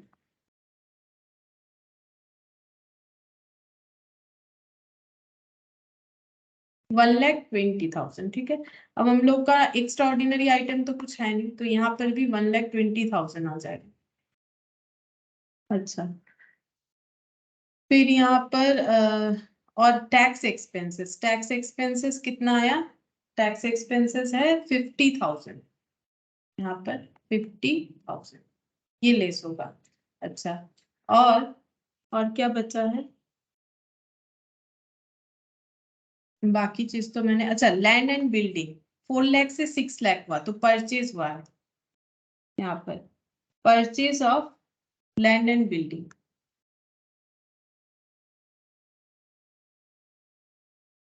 purchase of land and building ये हो गया है 4 लाख से 6 लाख, मतलब 2 लाख। अच्छा, ये परचेज नहीं हुआ है, बोल रहे construction of building got completed on 31 मार्च। अच्छा, इसका ये अगर परचेज लिख देंगे ना गलत हो जाएगा, हम लोग बिल्डिंग खुद बना रहे हैं, तो पहले जो बिल्डिंग बन के रेडी हुआ था वो 4 लाख का था, अभी 6 लाख का हुआ, मतलब कैपिटल वर्क इन प्रोग्रेस चल रहा था, मतलब अभी बिल्डिंग में हम लोगों ने और 2 लाख का खर्चा किया, लेकिन बना तो फिक्स्ड एसेट ही ना, तो वो इन्वेस्टमेंट एक्टिविटी में जाएगा, तो परचेज लैंग्वेज नहीं चलेगा। लैंड बिल्डिंग का वैल्यू जो बढ़ा है इसमें हम लोगों को लिखना पड़ेगा इस तरह से, expenses on land and building इस साल का, ठीक है। तो 2 लाख हम लोगों ने और भी खर्चा किया और लैंड बिल्डिंग बन के रेडी हो गया, बस और तो कुछ नहीं है। अब हम लोग यहाँ पर और क्या आ जाएगा, और यहाँ पर एक इन्वेस्टमेंट था शायद, प्लांट मशीन हम लोग पॉइंट नंबर 4 तक किए थे, अभी भी बाकी है थोड़ा सा। अच्छा हाँ, ये वाला नॉन करेंट इन्वेस्टमेंट, ये ओपनिंग में कुछ नहीं था, करेंट ईयर में इतना दिख रहा है, मतलब परचेज किया है, purchase of investment 1 lakh negative में दिखेगा, ठीक है। इसका भी अगर अकाउंट बनाओगे, to balance BD 0, by balance CD 1 lakh, ठीक है। तो फिर टू बैंक बोल के आ जाएगा। इन्वेंट्रीज इंक्रीज हुआ है तो हम लोगों ने खरीदा होगा तभी इंक्रीज हुआ है, इन्वेंट्री अगर इंक्रीज हुआ है तो हम लोग के पास से पैसा गया होगा, तो यहाँ पर लिखते हैं इंक्रीज इन इन्वेंट्री, लेस करके दिखाना पड़ेगा क्योंकि हमारे पास से पैसा चला जाएगा, कितना 2 लाख, 4 लाख और 2 लाख का डिफरेंस 2 लाख, तो 2 लाख का हम लोगों ने परचेज किया तो कैश आउटफ्लो हुआ। अगर ट्रेड रिसीवेबल 7 लाख से 5 लाख हो गया, मतलब पेमेंट मिला होगा, डेटर कम हो गया, तो यहाँ पर लिखेंगे डिक्रीज इन ट्रेड रिसीवेबल, तो कितना 2 लाख, 2 लाख का हम लोगों ने पेमेंट हाँ रिसीव किया है डेटर से, तभी हमारा डेटर का अमाउंट कम दिख रहा है। और ये हो गया cash and cash equivalent, closing में 2 लाख, क्लोजिंग में 2 लाख, नहीं, ये ओपनिंग है, ओपनिंग में 2 लाख, क्लोजिंग में 0। तो यहाँ पर आ जाएगा net cash used during the year. ये नेगेटिव दिखना चाहिए ओवरऑल आंसर। यहाँ पर 2 लाख जो है नेगेटिव में आएगा, सारे एक्टिविटीज को एडजस्ट करके तब जाके ये आंसर आएगा। अब नेगेटिव में आ रहा है कि नहीं हमें चेक करना पड़ेगा। अच्छा, अब ये यहाँ पर देख लेते हैं फाइनेंसिंग एक्टिविटी में क्या हो जाएगा। 2 लाख और 2 लाख, यहाँ हो गया 4 लाख, 4 लाख और माइनस 1 लाख, तो ये हो गया 3 लाख। ये पॉजिटिव ही आया है तो इसको हम लोग लिखेंगे net increase, net cash generate from financing activity। ये हो गया फाइनेंसिंग वाला। इन्वेस्टिंग का देखते हैं, यहाँ पर हो गया 2 लाख और 1 लाख, 3 लाख नेगेटिव और 3 लाख नेगेटिव, मतलब 6,45,000 नेगेटिव और 35,000, तो 6,45,000 और 35,000, तो ये हो गया 6,10,000 नेगेटिव में आएगा, क्योंकि ये सब तो नेगेटिव में ही था। Net cash used in financing activity।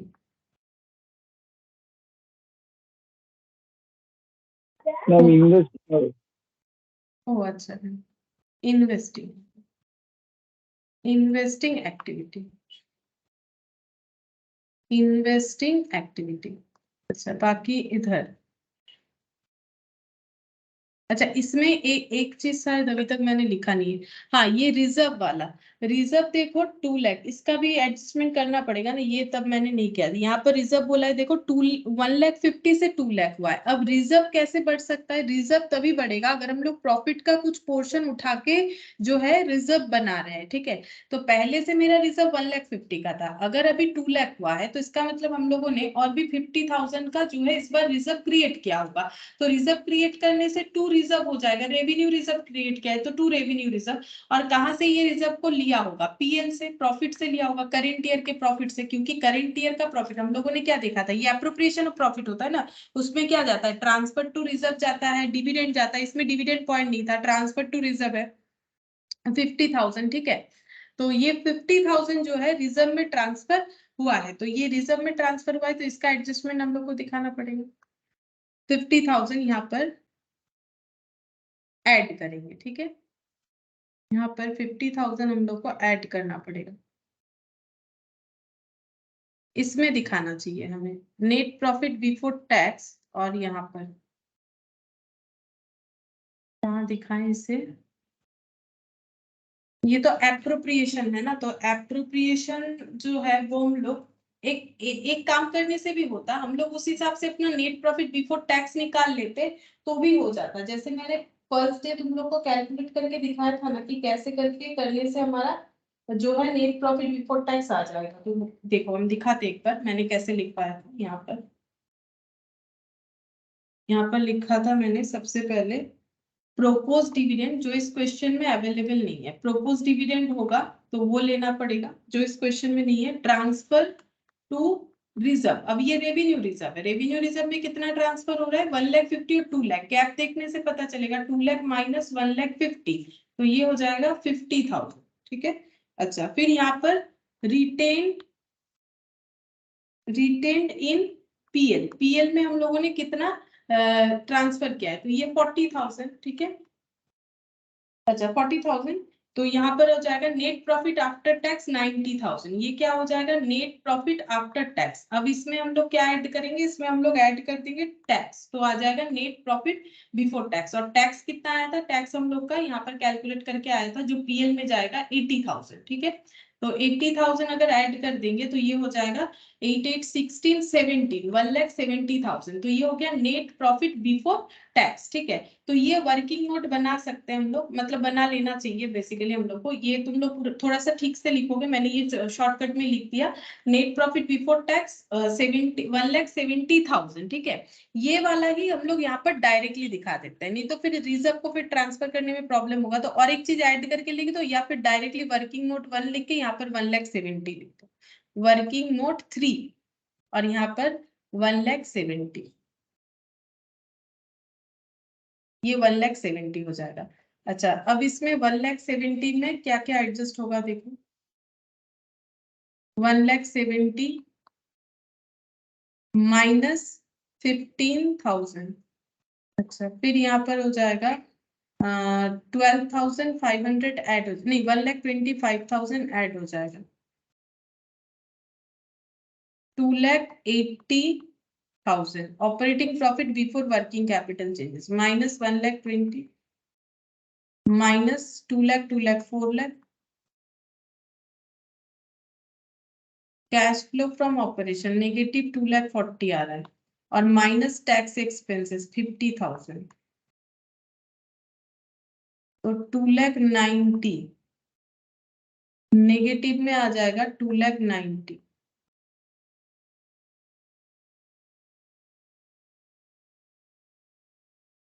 Net cash generate नहीं यूज्ड हो रहा है मेरा, कुछ गलत हो गया था। एक मिनट देखते, टैली नहीं हुआ।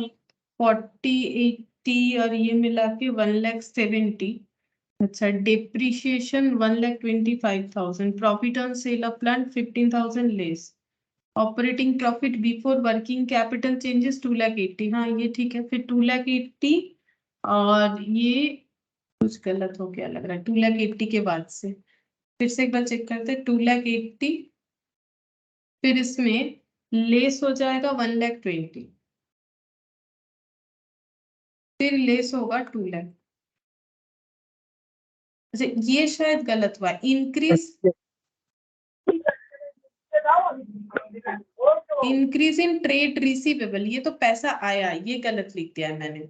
इंक्रीज इन ट्रेड रिसीवेबल मतलब मेरे पास पैसा, डिक्रीज इन ट्रेड रिसीवेबल था, सॉरी इंक्रीज बोल रहे हैं, इसे भी गलत लिख दिया है। डिक्रीज इन ट्रेड रिसीवेबल मतलब मेरे पास पेमेंट आया, तो 2,00,000 2,00,000 जीरो हो गया, 2,80,000 से 1,20,000 माइनस करने से कितना आएगा?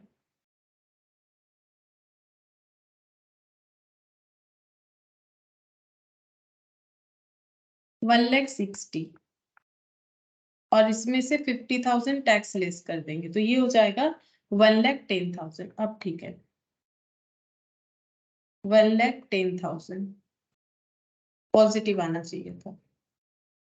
तो 1,10,000 नेट कैश जेनरेट इन ऑपरेटिंग एक्टिविटीज माइनस 6,10,000 और प्लस 3,00,000 माइनस 2,00,000 हो गया। नेट